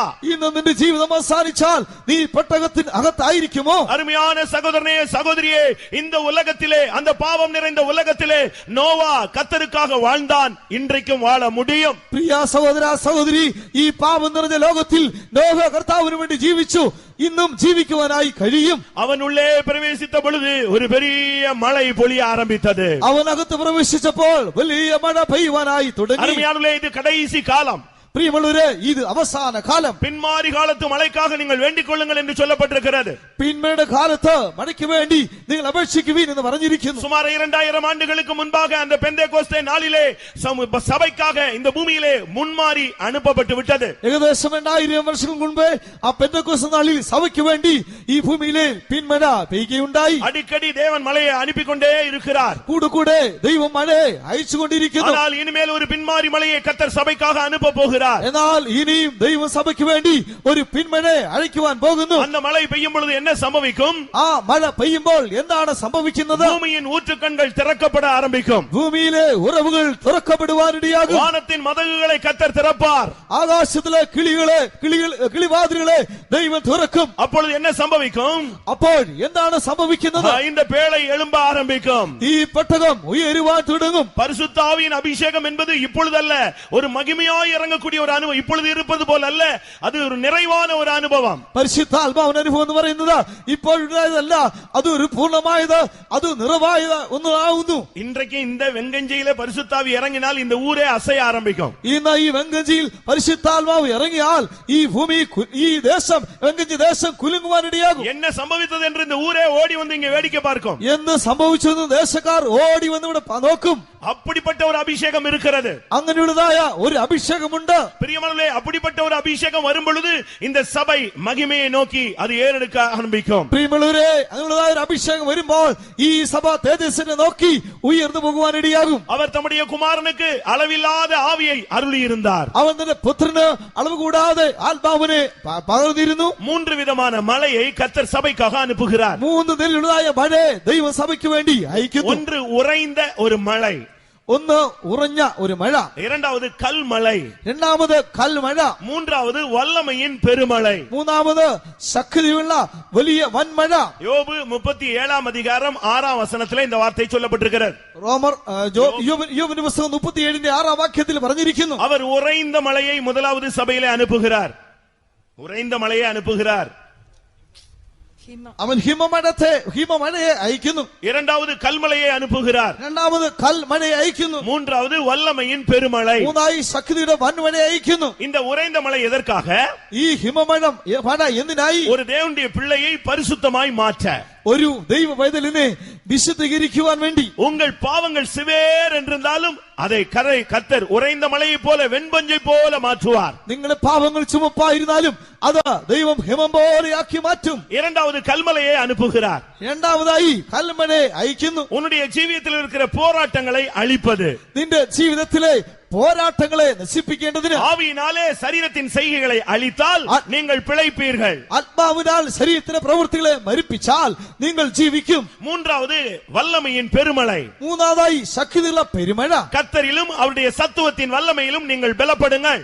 യഹോവയിലും അവന്റെ ശക്തിയുടെ ബഹുത്വത്തിലും നിങ്ങൾ ശക്തിപ്പെടുവീൻ. சரியான ஒரு அபிஷேகம், ശരിയായ ഒരു അഭിഷേകം. அந்த அபிஷேகம் வரும் பொழுது ആ അഭിഷേകം വരുമ്പോൾ தரிசனம் உண்டாகும். ദർശനം ഉണ്ടാകും. அந்த அபிஷேகம் வரும் பொழுது ആ അഭിഷേകം വരുമ്പോൾ தீர்க்க தரிசனம் உண்டாகும். പ്രവചനം ഉണ്ടാകും. அந்த தரிசனம் அந்த அபிஷேகம் வரும் பொழுது ആ അഭിഷേകം വരുമ്പോൾ உன்னுடைய ஜீவிதத்தில் இருக்கிறதான குறைகள் மாறும். നിന്റെ ജീവിതത്തിലെ കുറവുകൾ നീങ്ങിപ്പോകും. நிறைவானது வரும் பொழுது குறைவானது ஒளிந்து போகும். പൂർണ്ണമായത് വരുമ്പോൾ അംശമായത് നീങ്ങിപ്പോകും. அபிஷேகம் வரும் பொழுது இந்த மாம்சத்தின் கிரியைகள் அழிக்கப்பட்டு போகும். അഭിഷേകം വരുമ്പോൾ ഈ ജഡത്തിന്റെ പ്രവൃത്തികൾ നശിക്കപ്പെട്ടു പോകും. இந்த அபிஷேகம் வரும் பொழுது நீ பிரதிஷ்டை உள்ளவனாய் மாறுவாய். ഈ അഭിഷേകം വരുമ്പോൾ നീ പ്രതിഷ്ഠയുള്ളവനായി തീരും. இந்த அபிஷேகம் வரும் பொழுது வாக்கு கடங்காத பெருமூச்சுகளோடு நீ விண்ணப்பம் பண்ணுவாய். ഈ അഭിഷേകം വരുമ്പോൾ നീ മധ്യസ്ഥ ചെയ്യുവാൻ ഇടയായി തീരും. இந்த அபிஷேகம் வரும் பொழுது நீ விசுவாச வீரனாய் மாறுவாய். ഈ അഭിഷേകം വരുമ്പോൾ നീ വിശ്വാസത്തിൽ വീരനായി തീരും. இந்த அபிஷேகம் வரும் பொழுது நீ சரியான தியாக ஜீவியம் உள்ளவனாய் ഈ மாறுவாய். അഭിഷേകം വരുമ്പോൾ നീ ശരിയായ നിലയിൽ ത്യാഗജീവിതം ചെയ്യുന്നവനായി തീരും. இந்த அபிஷேகம் உன்னை கிறிஸ்துவை போல மாற்றும். ഈ അഭിഷേകം നിന്നെ ക്രിസ്തുവിനെ പോലെ മാറ്റും. இந்த அபிஷேகம் வரும் பொழுது பாவத்தை நீ எதிர்ப்பாய். ഈ അഭിഷേകം വരുമ്പോൾ നീ പാപത്തോട് നീ എതിർക്കും. நீ பாவத்தை வெறுப்பாய். നീ പാപത്തെ വെറുക്കും. பாவத்தை விட்டு விலகி ஓடுவாய். പാപത്തെ വിട്ട് നീ അകന്ന് ഓടിപ്പോകും. பாவத்தை நீ ஜெயிப்பாய். നീ പാപത്തെ ജയിക്കും. அந்த அனுபவம் தான் இந்த அபிஷேகத்தின் ஒரு பூரணம். ആ അനുഭവമാകുന്നു ഈ അഭിഷേകത്തിന്റെ ഒരു പൂർണ്ണത. இந்த பேழை எடுத்துக்கொள்ளப்பட்டு அரராத் மலையிலே போய் நின்றது. ഈ പെട്ടകം ഉയർന്നു പൊങ്ങി അരരാത്ത് പർവ്വതത്തിൽ ചെന്ന് നിന്നു. அதுதான் பரிசுத்த பூமி என்று அழைக்கப்படுகிறது. അതാകുന്നു വിശുദ്ധ ഭൂമി എന്ന് പറയുന്നത്. இன்னும் கொஞ்ச நாளிலே மனுஷகுமாரன் பூமியிலே வருவார். ഇനിയും അല്പം കാലത്തിനുള്ളിൽ മനുഷ്യപുത്രൻ ഭൂമിയിൽ വരും. தன்னுடைய சம்பத்தை அவர் சேர்த்துக் கொள்வார். തന്റെ സമ്പത്തിനെ താൻ ചേർത്തുകൊള്ളും. நாம் எல்லாரும் எடுத்துக்கொள்ளப்படுவோம். നാം എല്ലാവരും എടുത്തുകൊള്ളപ്പെടും. அருமையானவர்களே, இந்த மாலை வேளையில் உங்களில் எத்தனை பேர் இந்த பேழைக்குள்ளே இருக்கிறீர்கள்? പ്രിയമുള്ളവരെ, ഈ സന്ധ്യാസമയം നിങ്ങൾ എത്ര പേർ ഈ പെട്ടകത്തിനകത്തായി ഇരിക്കുന്നു? உங்களுடைய பிள்ளைகள் இதற்குள்ளே வந்து விட்டார்களாம். നിങ്ങളുടെ മക്കൾ ഇതിനകത്ത് വന്നിരിക്കുന്നുവോ? உங்களுடைய மனைவி வந்து விட்டாளாம். നിങ്ങളുടെ ഭാര്യ വന്നിരിക്കുന്നുവോ? உங்களுடைய புருஷன் இந்த பேழைக்குள் வந்து விட்டாரா? നിങ്ങളുടെ ഭർത്താവ് ഈ പെട്ടകത്തിൽ പ്രവേശിച്ചിരിക്കുന്നു. உங்களுடைய குடும்பத்திலே சம்பந்தம் கலந்தவர்கள் இந்த பேழைக்குள் வந்து விட்டார்களாம். നിന്റെ കുടുംബത്തിലേക്ക് ബന്ധപ്പെട്ടവർ ഈ പെട്ടകത്തിൽ വന്നിരിക്കുന്നുവോ? ரெண்டு கூட்டம் இந்த பேழைக்குள்ளே இருக்கும். രണ്ട് കൂട്ടർ ഈ പെട്ടകത്തിൽ ഉണ്ടായിരിക്കും. ஒன்று மிருகம், இந்த பிராணிகள்லாம் இருக்கும். மற்றொன்று நோவா அவனுடைய குடும்பம். ഒന്ന് മൃഗങ്ങളും മറ്റു ജന്തുക്കളൊക്കെയും പറവുകളൊക്കെയും, മറ്റൊന്ന് നോഹയും നിന്റെ വീട്ടുകാരും. ஒன்று லோத்து, மற்றொன்று நோவா. ഒന്ന് ലോത്ത്, രണ്ടാമതായി നോഹ. உணர்வில்லாத ஒரு அனுபவம் இருக்கும், உணர்வுள்ள ஒரு அனுபவம் உள்ளவர்களும் இருப்பார்கள். ഉണർവില്ലാത്തവരും ഉണ്ടാകും, ഉണർവുള്ളവരും ഉണ്ടാകും. லோத்துக்கு எல்லாம் தெரியும். ലോത്തിന് എല്ലാം അറിയാം. அவனுக்கு தெரியாத சத்தியமே கிடையாது. അവൻ അറിഞ്ഞിട്ടില്ലാത്ത സത്യമേ ഇല്ല. அவனை கேட்டா எனக்கு ஆபிரகாமை தெரியும் சொல்லுவான். അവനോട് ചോദിച്ചാൽ എനിക്ക് അബ്രഹാമിനെ അറിയാമെന്ന് പറയും. இன்னும் நல்லா சொன்னா ஆபிரகாமுடைய அப்பா தேராகு கூட எனக்கு தெரியும் சொல்லுவான். അബ്രഹാമിന്റെ പിതാവിനെ തേരകും എനിക്ക് അറിയാമെന്ന് പറയും. அதுபோல நீங்களும் சொல்லலாம், எனக்கு இந்த பாஸ்டர் தெரியும், அதுக்கு மேல உள்ள ஒரு பெரிய பாஸ்டரும் தெரியும். അതുപോലെ നിങ്ങൾക്കും പറയാം, എനിക്ക് ഈ പാസ്റ്ററെ അറിയാം, അവർക്ക് മേലുള്ളതായ പാസ്റ്ററെയും അറിയാമെന്ന് പറയും. நீங்க அப்படி சொல்லலாம் பிரியமானவர்களே. ரெக்கமெண்டேஷன்ங்கற ஒரு அனுபவம் இருந்தா நீங்க இவங்களெல்லாம் கூட்டி வரலாம். നിങ്ങൾ ഇങ്ങനെയൊക്കെ പറയാം പ്രിയരെ. റെക്കമെൻഡേഷൻ അനുഭവം ഉണ്ടെങ്കിൽ നിങ്ങൾ ഇതെല്ലാം കൂടി പറയും. ஆனா அப்படி இருந்தா நீங்க சொல்லிட்டு எப்படியே உள்ள வரலாம். അങ്ങനെ ഇരുന്നാൽ, അങ്ങനെ ഉണ്ടെങ്കിൽ നിങ്ങൾ ഇത് പറഞ്ഞിട്ട് നിന്റെ അകത്ത് വരാം. அந்த ஸ்கீமே கிடையாது பரலோகத்துல. സ്വർഗത്തിൽ അങ്ങനെ ഒരു പദ്ധതി ഇല്ല. லாஸ்ட் ரவுண்ட் பரிசுத்தம். അവസാനത്തെ നിലവാരം പരിശുദ്ധം. ஒரு பையன் சொன்னா, நான் கம்பெனில இன்டர்வியூ போனேன், 3 இன்டர்வியூ முடிஞ்சிருச்சு, 4வது தான் லாஸ்ட் ரவுண்ட், ஆனா எனக்கு அதுல வாய்க்காம போயிடுச்சு. ഒരു പയ്യൻ പറഞ്ഞു, എനിക്ക് കമ്പനിയിൽ 3 ഇന്റർവ്യൂവിന് പാസ്സായി, അവസാനം ഒരു ഇന്റർവ്യൂ ഉണ്ട്, പക്ഷേ എനിക്കത് ലഭിക്കാതെ പോയി. காணிக்கைன்னு ஒரு ரவுண்ட் வச்சா நம்மால் ஃபர்ஸ்ட் வந்துருவாங்க. കാണിക്ക എന്ന കാര്യം പറയുകയാണെങ്കിൽ നമ്മതിൽ ഒന്നാമതായിട്ട് നേരിടും. தசம பாகம் சொன்னா நம்மால் ஃபர்ஸ்ட் வந்துருவான். ദശാംശത്തെ കുറിച്ച് പറയുകയാണെങ്കിൽ നാം ഒന്നാമതായി തീരും. மீச எடுத்தவங்க எல்லாம் பரலோகம்னா நம்மால் தான் ஃபர்ஸ்ட் நிற்பாங்க. മീശ എടുത്തവരെല്ലാം സ്വർഗ്ഗത്തിൽ എന്ന് പറഞ്ഞാൽ നമ്മൾ ഒന്നാമതായി നിൽക്കും. நகை எடுத்தவங்க எல்லாம் பரலோகம் சொன்னா நம்மால் தான் அங்க போய் நிப்பாங்க. ആഭരണം നിൽക്കിയവരെല്ലാം സ്വർഗ്ഗത്തിൽ പോകുന്നവർ. நகை எடுத்தவங்க எல்லாம், ആഭരണം നിൽക്കിയവരെല്ലാം സ്വർഗ്ഗത്തിൽ പോകുന്ന പറഞ്ഞാൽ നാം എല്ലാവരും അത് ഒന്നാമതായി ஒயிட் அண்ட் ஒயிட் போட்டவங்க தான் போக முடியும்னா நம்மால் தான் ஃபர்ஸ்ட் நிப்பாங்க. ஒயிட் அண்ட் ஒயிட், വെള്ളവസ്ത്രം ധരിക്കുന്നവർ സ്വർഗ്ഗത്തിൽ പോകുന്ന പറഞ്ഞാൽ നമുക്ക് ഒന്നാം സ്ഥാനം ലഭിക്കും. ஆனா எல்லா ரவுண்ட் முடிஞ்சு லாஸ்ட் ரவுண்ட்ல முன்னால நீ விசுவாசியாய் வாழ்ந்திருக்கு, விசுவாச வீரனா இருந்தியான்னு ஒரு क्वेश्चन இருக்கு. എന്നാൽ ഈ കാര്യങ്ങളെല്ലാം നാം ജയിച്ചു. അവസാനത്തിൽ ഒരു ചോദ്യം, നീ വിശ്വാസത്തിൽ വീരനായി നിൽക്കുന്നുവോ? ஆம், தெய்வீக சுகத்தில் நின்றேன். ദൈവീയ സുഖത്തിൽ ഞാൻ നിന്നു. ഫൈനൽ ரவுண்ட், நீ பரிசுத்தவானாய் இருந்தாயா? അവസാനത്തെ ചോദ്യം, നീ വിശുദ്ധനായിരുന്നോ? கடைசி ரவுண்ட் தான் ஒரு மனிதன் பரிசுத்தமாய் வாழ்வது. ഏറ്റവും അവസാനത്തെ കാര്യമാണ് ഒരു മനുഷ്യൻ വിശുദ്ധനായി തീരുന്നത്. விசுவாசம் இல்லாமல் தேவனுக்கு பிரியமாயிருப்பது கூடாத காரியம், பரிசுத்தம் இல்லாமல் ஒருவனும் தேவனை தரிசிப்பது இல்லையே. വിശ്വാസമില്ല എങ്കിൽ ദൈവത്തെ പ്രസാദിപ്പിക്കുവാൻ കഴിയില്ല. വിശുദ്ധീകരണമില്ല എങ്കിൽ ദൈവത്തെ കാണുവാനും ഒരുവനും കഴിയുകയില്ല. யாரா இருந்தாலும் பரிசுத்தம் இல்லை, அங்க உள்ள சீட்டே கிடையாது. ആര് തന്നെ ആയിരുന്നാലും വിശുദ്ധീകരണമില്ല എങ്കിൽ അകത്ത് പ്രവേശനവും സ്ഥാനവും ഇല്ല. பிரியமானவர்களே, நீங்கள் எந்த கூட்டத்தில் இருக்கிறீர்கள்? പ്രിയമുള്ളവരെ, നിങ്ങൾ ഏത് കൂട്ടത്തിലായിരിക്കുന്നു? எல்லாம் தெரிந்தும் லோத்து நிர்விசாரியாய் வாழ்ந்தான். എല്ലാം അറിഞ്ഞവർ ഈ ലോത്ത് ഒരു നിർവിചാരിയായി തീർന്നു. ஆனால் நோவாவோ எல்லாம் தெரிந்து தேவனுக்கு கீழ்ப்படிந்து வாழ்ந்தான். എന്നാൽ നോഹയോ എല്ലാം അറിഞ്ഞ് ദൈവത്തെ അനുസരിച്ച് താൻ ജീവിച്ചു. லோத்தோடு கர்த்தர் அங்கே தூதர்கள் மூலமாக, ஆபிரகாம் மூலமாக இடைபட ஆரம்பித்தார்.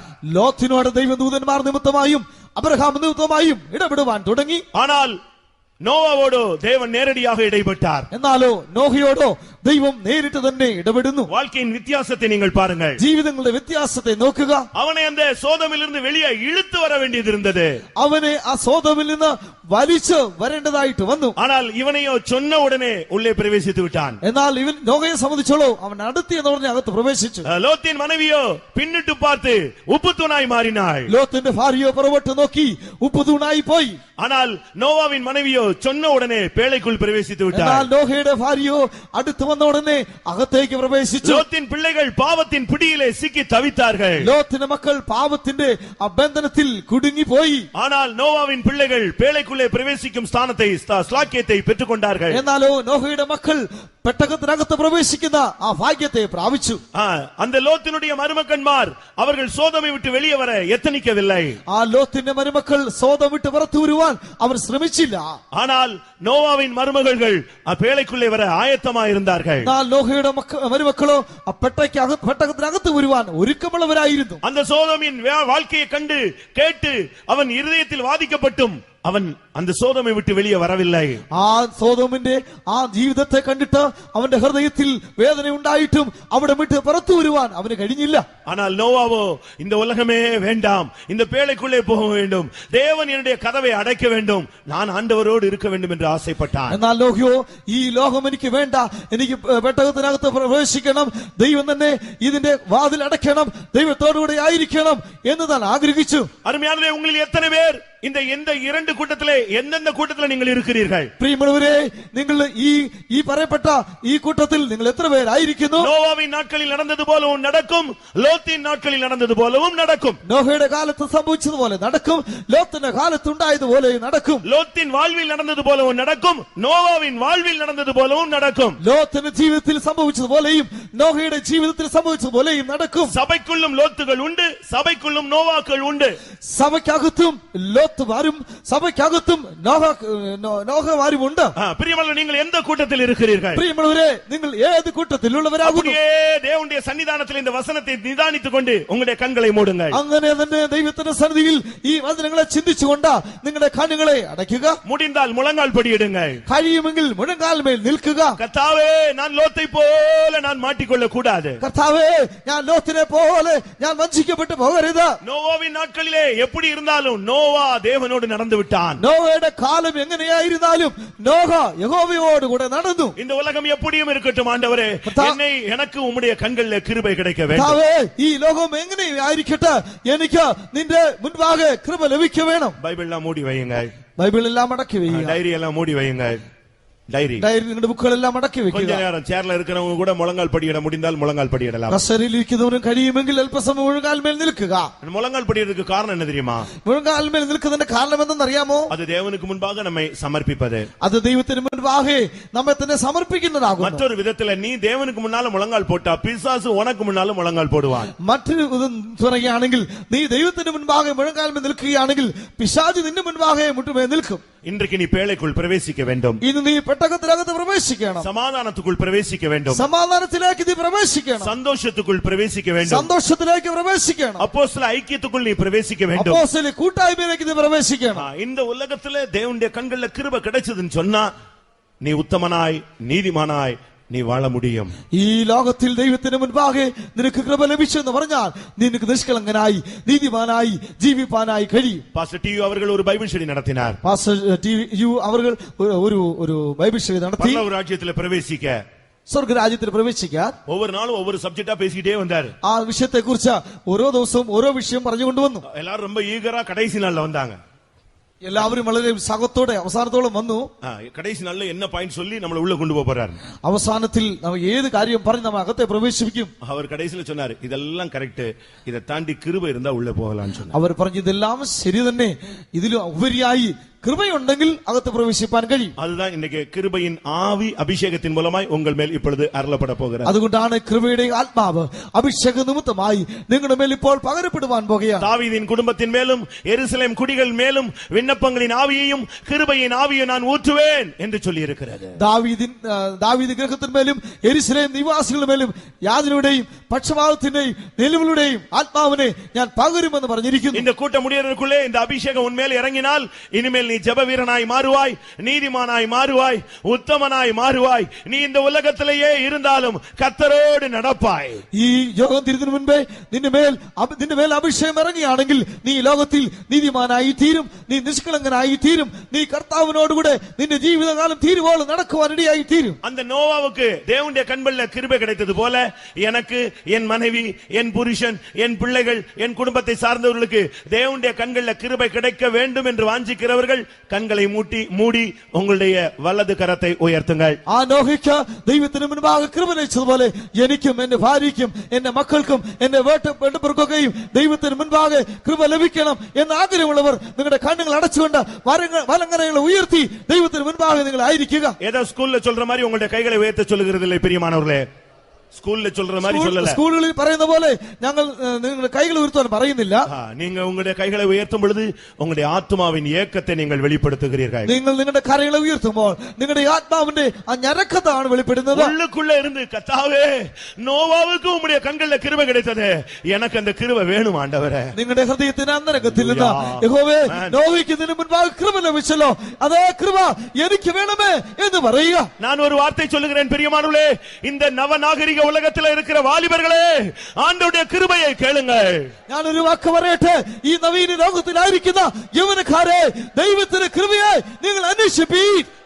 அந்த கிருபை கிடைக்குமானால் நீ கர்த்தருக்காய் நிற்பாய். അതേ ആ കൃപ നിനക്ക് ലഭിക്കുമെങ്കിൽ നീ കർത്താവിന് വേണ്ടി നിനക്ക് നിലനിൽപ്പാൻ കഴിയും. அந்த கிருபை உனக்கு கிடைத்தால் நீ நீதிமானாய், உத்தமனாய், உன் பிள்ளைகள் உத்தமர்களாய் மாறுவார்கள். ആ കൃപ നിനക്ക് ലഭിച്ചാൽ നീ നീതിമാനായി തീരും, നീ നിഷ്കളങ്കനായി തീരും, നിന്റെ മക്കളും ഉത്തമരായി മാറ്റപ്പെടും. உண்மையாகவே எனக்கு அந்த கிருபை வேணும் என்று சொல்றவங்க மறுபடியும் அந்த கைகளை உயர்த்துங்கள். വാസ്തവമായും എനിക്ക് ആ കൃപ വേണം എന്ന് ആഗ്രഹമുള്ളവർ വീണ്ടും നിന്റെ കരങ്ങൾ ഉയർത്തുക. பூமி எங்கு உலாவுகிற கண்கள் இந்த கூட்டத்தில் உலாவுகிறதை நான் உணர்கிறேன். അതേ, ഭൂമിയിൽ ചുറ്റിക്കൊണ്ടിരിക്കുന്ന കണ്ണുകൾ ഈ കൂട്ടത്തിൽ ഉലാവിക്കൊണ്ടിരിക്കുന്നു, അത് ഞാൻ മനസ്സിലാക്കുന്നു. இதோ தேவனுடைய கண்கள் உன்னை நோக்கி கொண்டிருக்கிறது. ഇതോ ദൈവത്തിന്റെ കണ്ണുകൾ നിന്റെ നേരെ നോക്കി വരുന്നു. உள்ளத்தின் ஆழத்தில் இருந்து கிருபைக்காக கதறிக்கொண்டிருக்கிற உன்னை நோக்கி அந்த கண்கள் பார்க்கிறது. ഹൃദയത്തിന്റെ ആഴത്തിൽ നിന്ന് കൃപയ്ക്ക് വേണ്ടി യാചിച്ചുകൊണ്ടിരിക്കുന്ന നിന്നെ കർത്താവ് നോക്കിക്കൊണ്ടിരിക്കുന്നു. நான் சொல்லுகிறேன், ഞാൻ പറയുന്നു, வேத வசனத்திலிருந்து சொல்லுகிறேன், உனக்கு கிருபை இன்றைக்கு கிடைத்தால் உன் முழு குடும்பத்துக்கும் கிருபை கிடைக்கிறது.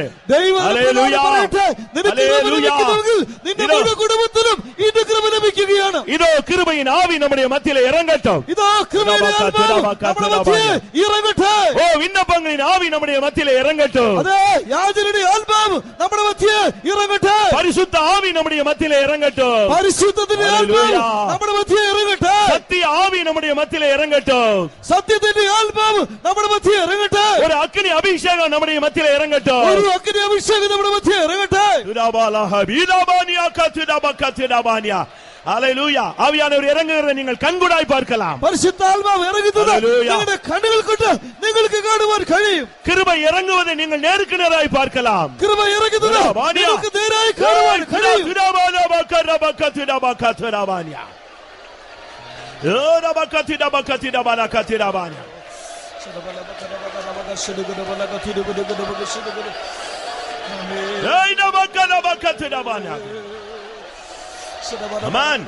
உன்னுடைய குடும்பத்தை குறித்து நீ மிகவும் விசனப்படுகிறாய். എന്തിന് നീ നിന്റെ കുടുംബത്തെ കുറിച്ച് വളരെ നീ വ്യാകുലപ്പെടുന്നു. உன் குடும்பத்தை நான் இந்த மாலை வேளையிலே பொறுப்பெடுத்து இருக்கிறேன். അതേ നിന്റെ കുടുംബത്തിന്റെ ഭാരം ഈ സന്ധ്യാസമയം ഞാൻ ഏറ്റെടുത്തിരിക്കുന്നു. இதோ என்னுடைய கண்களிலே உன்னுடைய குடும்பத்துக்கு கிருபை கிடைக்கிறது. അതാ എന്റെ കണ്ണുകളിൽ നിന്റെ കുടുംബത്തിന് കൃപ ലഭിച്ചിരിക്കുന്നു.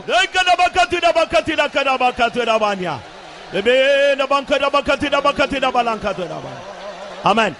இன்றைக்கு ஆண்டவருடைய கண்களிலே கிருபை கிடைத்ததுக்கு அடையாளமாக ഇന്ന് യഹോവയുടെ മുൻപാകെ കൃപ ലഭിച്ചതുപോലെ கிருபை கிடைத்ததுக்கு அடையாளமாக കൃപ ലഭിച്ചതിന് അടയാളമായി நீங்க வீட்டுல போய் பாருங்க, உங்களுடைய வாழ்க்கையில ஒரு பெரிய மாற்றம். നിങ്ങൾ വീട്ടിൽ ചെന്ന് നോക്കുക, നിങ്ങളുടെ ജീവിതത്തിൽ വലിയൊരു മാറ്റമുണ്ടാവും. இதோ கிருபையின் ஆவி இறங்குகிறது. ഇതോ കൃപയുടെ ആത്മാവ് ഇറങ്ങുന്നു.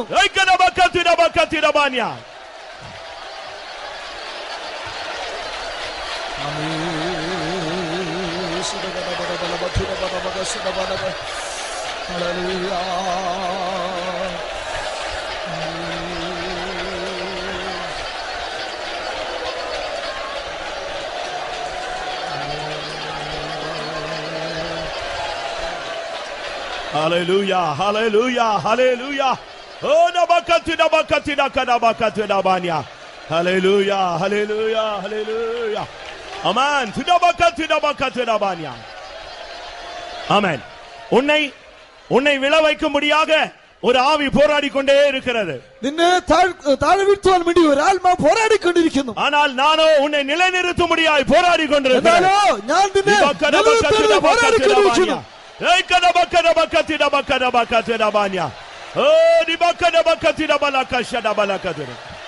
ஆமென்.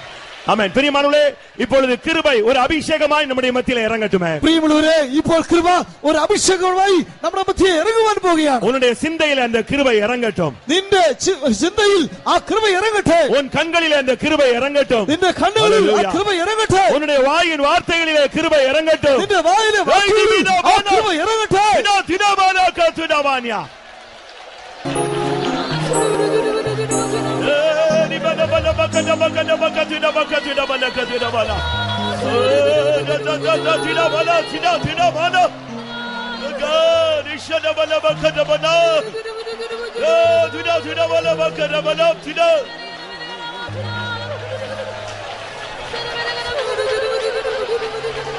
ஆமென். ஏன் நீ சந்தேகப்படுகிறாய்? എന്തുകൊണ്ട് നീ സംശയിക്കുന്നു? நான் தான் உன்னை இந்த பாதையிலே நடத்தி கொண்டு வருகிறேன். ഞാനത്രേ നിന്നെ ഈ പാതയിൽ നടത്തി വരുന്നത്. நீ என்னுடைய வழிகளை குறித்து நீ சந்தேகப்பட வேண்டாம். നീ എന്റെ വഴികളെ കുറിച്ച് നീ സംശയിക്കേണ്ട. இந்த வழிகள் இப்பொழுது உனக்கு பிரியமில்லாமல் காணப்பட்டு கொண்டிருக்கும். ഈ വഴികൾ നിനക്ക് ഇഷ്ടമില്ലാത്ത നിലയിലായെന്ന് വരാം. ஆனால் நானோ உன்னை செழிப்பான இடத்தில் கொண்டு போகும்படியாக உன்னை வழி நடத்தி கொண்டு வருகிறேன். എന്നാൽ ഞാനോ നിന്നെ പുഷ്ടിയുള്ള സ്ഥലത്തേക്ക് കൊണ്ടുപോകേണ്ടതിനെ വഴി നടത്തി വരുന്നു.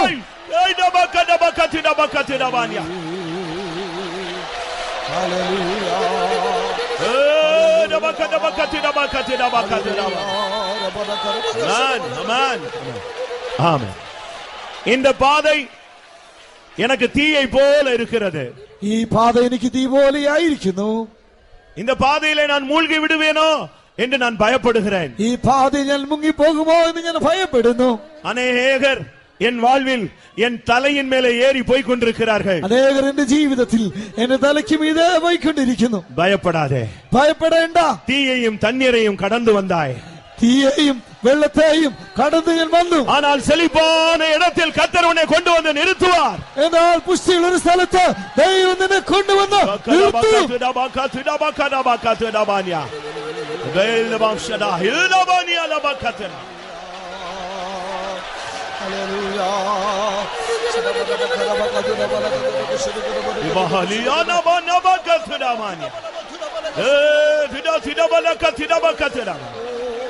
Hallelujah, hallelujah. Amen. பிரியமானவர்களே, நான் ஒரு அபிஷேகத்தின் மேன்மையை வாஞ்சிக்கிறேன். പ്രിയമുള്ളവരെ, ഞാൻ അഭിഷേകത്തിന്റെ ശ്രേഷ്ഠതയെ ആഗ്രഹിക്കുന്നു. ஊழியர்கள், விசுவாசிகள், பழையவர்கள், புதியவர்கள், ரோட்ல நிக்கிறவர்கள் எங்க இருந்தாலும் சரி, இப்பொழுது ஒரு அபிஷேகம் உன்னை தொடப் போகிறது. ശുശ്രൂഷകർ, വിശ്വാസികൾ, പഴയവർ, പുതിയവർ, പുറകിൽ ആയിരിക്കുന്നവർ, റോഡിൽ നിൽക്കുന്നവർ, നിങ്ങൾ എവിടെയായിരുന്നാലും ഇപ്പോൾ ഒരു അഭിഷേകം പ്രാപിപ്പാൻ നിങ്ങൾ ആഗ്രഹിക്കുക. யாரும் முடங்கி உட்கார வேண்டாம். ആരും ഇരിക്കണ്ട. நீங்க இப்ப அபிஷேகம் பெறாம கிருபை பெறாம இந்த கேம்பஸ் விட்டு கால் எடுத்து வெளியே வைத்து என்ன பயன் இருக்கிறது? അഭിഷേകം പ്രാപിക്കാതെ കൃപയെ പ്രാപിക്കാതെ ഈ കോമ്പൗണ്ടിന് പുറത്തുപോയാൽ എന്ത് പ്രയോജനം? நீங்க ஊழியர்களாக இருந்தாலும் சரி, விசுவாசிகளாக இருந்தாலும் சரி, നിങ്ങൾ ശുശ്രൂഷകരായിരുന്നാലും വിശ്വാസികളായിരുന്നാലും தேவனுடைய கண்கள்ல கிருபை பெறாமல் இந்த இடத்தை விட்டு நீ வெளியே போகாத. ദൈവത്തിന് മുൻപാകെ കൃപ ലഭിക്കാതെ പ്രാപിക്കാതെ ഈ ഇടം വിട്ട് പുറത്തു പോകരുത്. ஆவியானவர் உன்மேல் இறங்குகிறார். ഇത് ആത്മാവിന്റെ മേൽ ഇറങ്ങുന്നു. உன்னை சாட்சியாய் மாற்றுவார். അതെ, നിന്നെ സാക്ഷിയാക്കി തീർക്കും.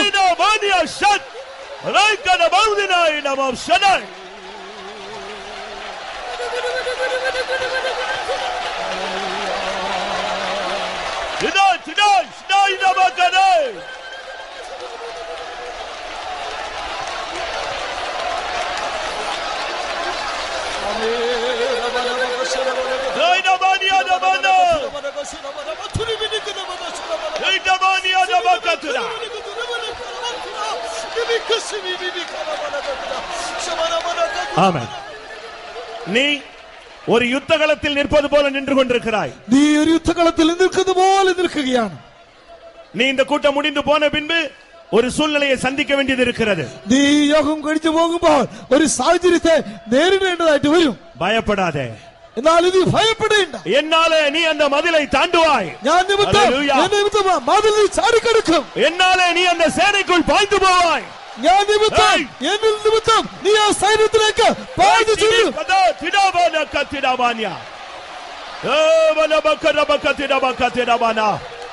Hallelujah, hallelujah.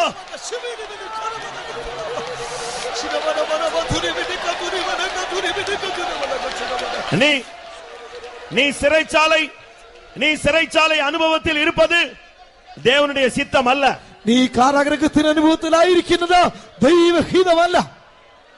நீயோ இந்த சிறைச்சாலையின் அனுபவத்திலே சோர்ந்து முடங்கி நித்திரையில் ஆகிவிட்டாய். നീ അടിമത്തത്തിന്റെ അനുഭവത്തിൽ നിന്ന് ക്ഷീണിച്ച നീ മയങ്ങി, നീ ഉറങ്ങിപ്പോയി. ஆனால் உனக்காக ஒரு சிலர் ஜெபித்துக் கொண்டிருக்கிறார்கள். എന്നാൽ നിനക്കായി ഒരു കൂട്ടർ പ്രാർത്ഥിച്ചുകൊണ്ടിരിക്കുകയാണ്. இதோ நான் உன்னை வெளியே கொண்டு வர போகிறேன். ഇതാ ഞാൻ നിന്നെ പുറത്തു കൊണ്ടുവരാൻ പോകുന്നു. இரும்பு கதவுகள் உனக்கு முன்பாய் திறக்கும். ഇരുമ്പ് വാതിലുകൾ നിനക്ക് മുൻപാകെ തുറക്കപ്പെടും. ഇക്കടബക്കത്തിടബക്കത്തിടബനിയ. ഹല്ലേലൂയ. ഹല്ലേലൂയ. ഹല്ലേലൂയ. ശിവലബാനിയാ നമങ്കര മനദിടബലകത്തിട.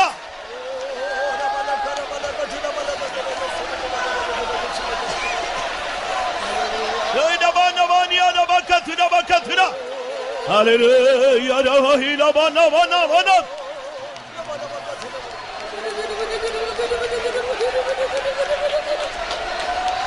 ஆமென். நீ தைரியமாய் நீ புறப்பட்டு செல்லலாம். நீ தைரியத்தோடு நீ புறப்பட்டு போகலாம். நீ எந்த விக்கிரகத்தை கண்டு பயந்தாயோ அந்த விக்கிரகம் இந்த இரவு வேளையிலே 9 மணிக்கு இதே நிமிடத்தில் விழுந்து போயிருக்கிறது. நீ ஏது பயப்பட்டு போ.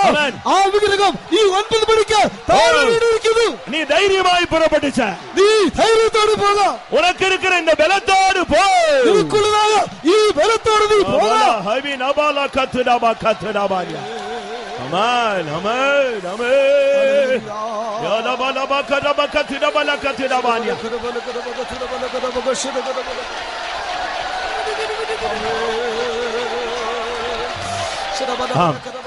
உன்னுடைய மனைவி, உன்னுடைய புருஷன், உன்னுடைய பிள்ளைகள், பிள்ளைகளுடைய பிள்ளைகள் இதை குறித்து பாரப்படாதே.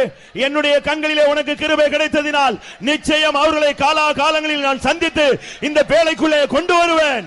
നിന്റെ മക്കൾ, നീ നിന്റെ ഭാര്യ, നിന്റെ മക്കളുടെ മക്കൾ ഇവരെ കുറിച്ച് നീ വ്യാകുലപ്പെടേണ്ട. എന്റെ കണ്ണിൽ നിനക്ക് കൃപ ലഭിച്ചതുകൊണ്ട് സമയത്ത് ഞാൻ അവരെ ഈ പട്ടണത്തിൽ പ്രവേശിപ്പിക്കും. എത്ര പേർ വിശ്വസിக்கிறீர்கள்? എത്ര പേർ ഇത് വിശ്വസിക്കുന്നു? എൻ ദേവൻ ചെയ്വാർ. എന്റെ ദൈവം അങ്ങനെ ചെയ്യും.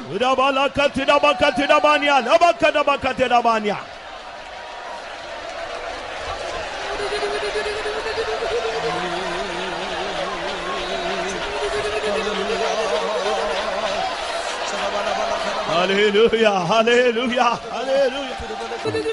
பிரியமானவர்களே, தமிழகத்திலே நம்முடைய பாஸ்டர் ஒருவர் மரிக்கும் பொழுது, പ്രിയമുള്ളവരെ, തമിഴ്നാട്ടിൽ നമ്മുടെ പാസ്റ്റർമാരിൽ ഒരാൾ മരിക്കുമ്പോൾ இன்னும் 10 நிமிடத்திலே நான் இந்த ஓட்டத்தை முடிப்பேன் என்று சொன்னாராம்.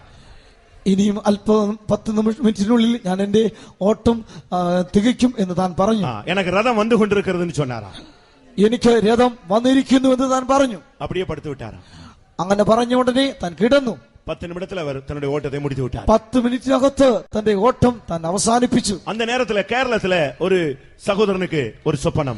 ആ സമയത്ത് കേരളത്തിലായിരുന്നതായ ഒരു സഹോദരന് ഒരു സ്വപ്നമുണ്ടായി. പരലോകത്തിലിരുന്ന് ഒരു പെരിയ പാதை அப்படியே കീഴെ ഇറങ്ങി വരുന്നത്. സ്വർഗ്ഗത്തിൽ നിന്ന് വലിയൊരു പാത ഭൂമിയിലേക്ക് ഇറങ്ങി വരുന്നതായി കണ്ടു. വഴിയിലെല്ലാം ദൂതர்கள் நின்று கொண்டிருந்தார்கள். ആ പാതയ്ക്ക് ഇരുവശത്തും ദൂതന്മാർ നിന്നുകൊണ്ടിരുന്നു. ഇവർ പോയി കേട്ടാരാ, என்ன விஷயம், അങ്ങിരുന്ന് പാത எப்படி வருது, என்ன விஷயம் കേട്ടാ. അവർ ചോദിച്ചു, എന്താണ് കാര്യം, പാത അവിടെ നിന്ന് വരുന്നല്ലോ, എന്താണ് കാര്യമെന്ന് ചോദിച്ചു. മഹാരാജാ വരുகிறாർ என்று சொன்னார்களாம். മഹാരാജാവ് വരുന്നു എന്ന് അവർ മറുപടി പറഞ്ഞു.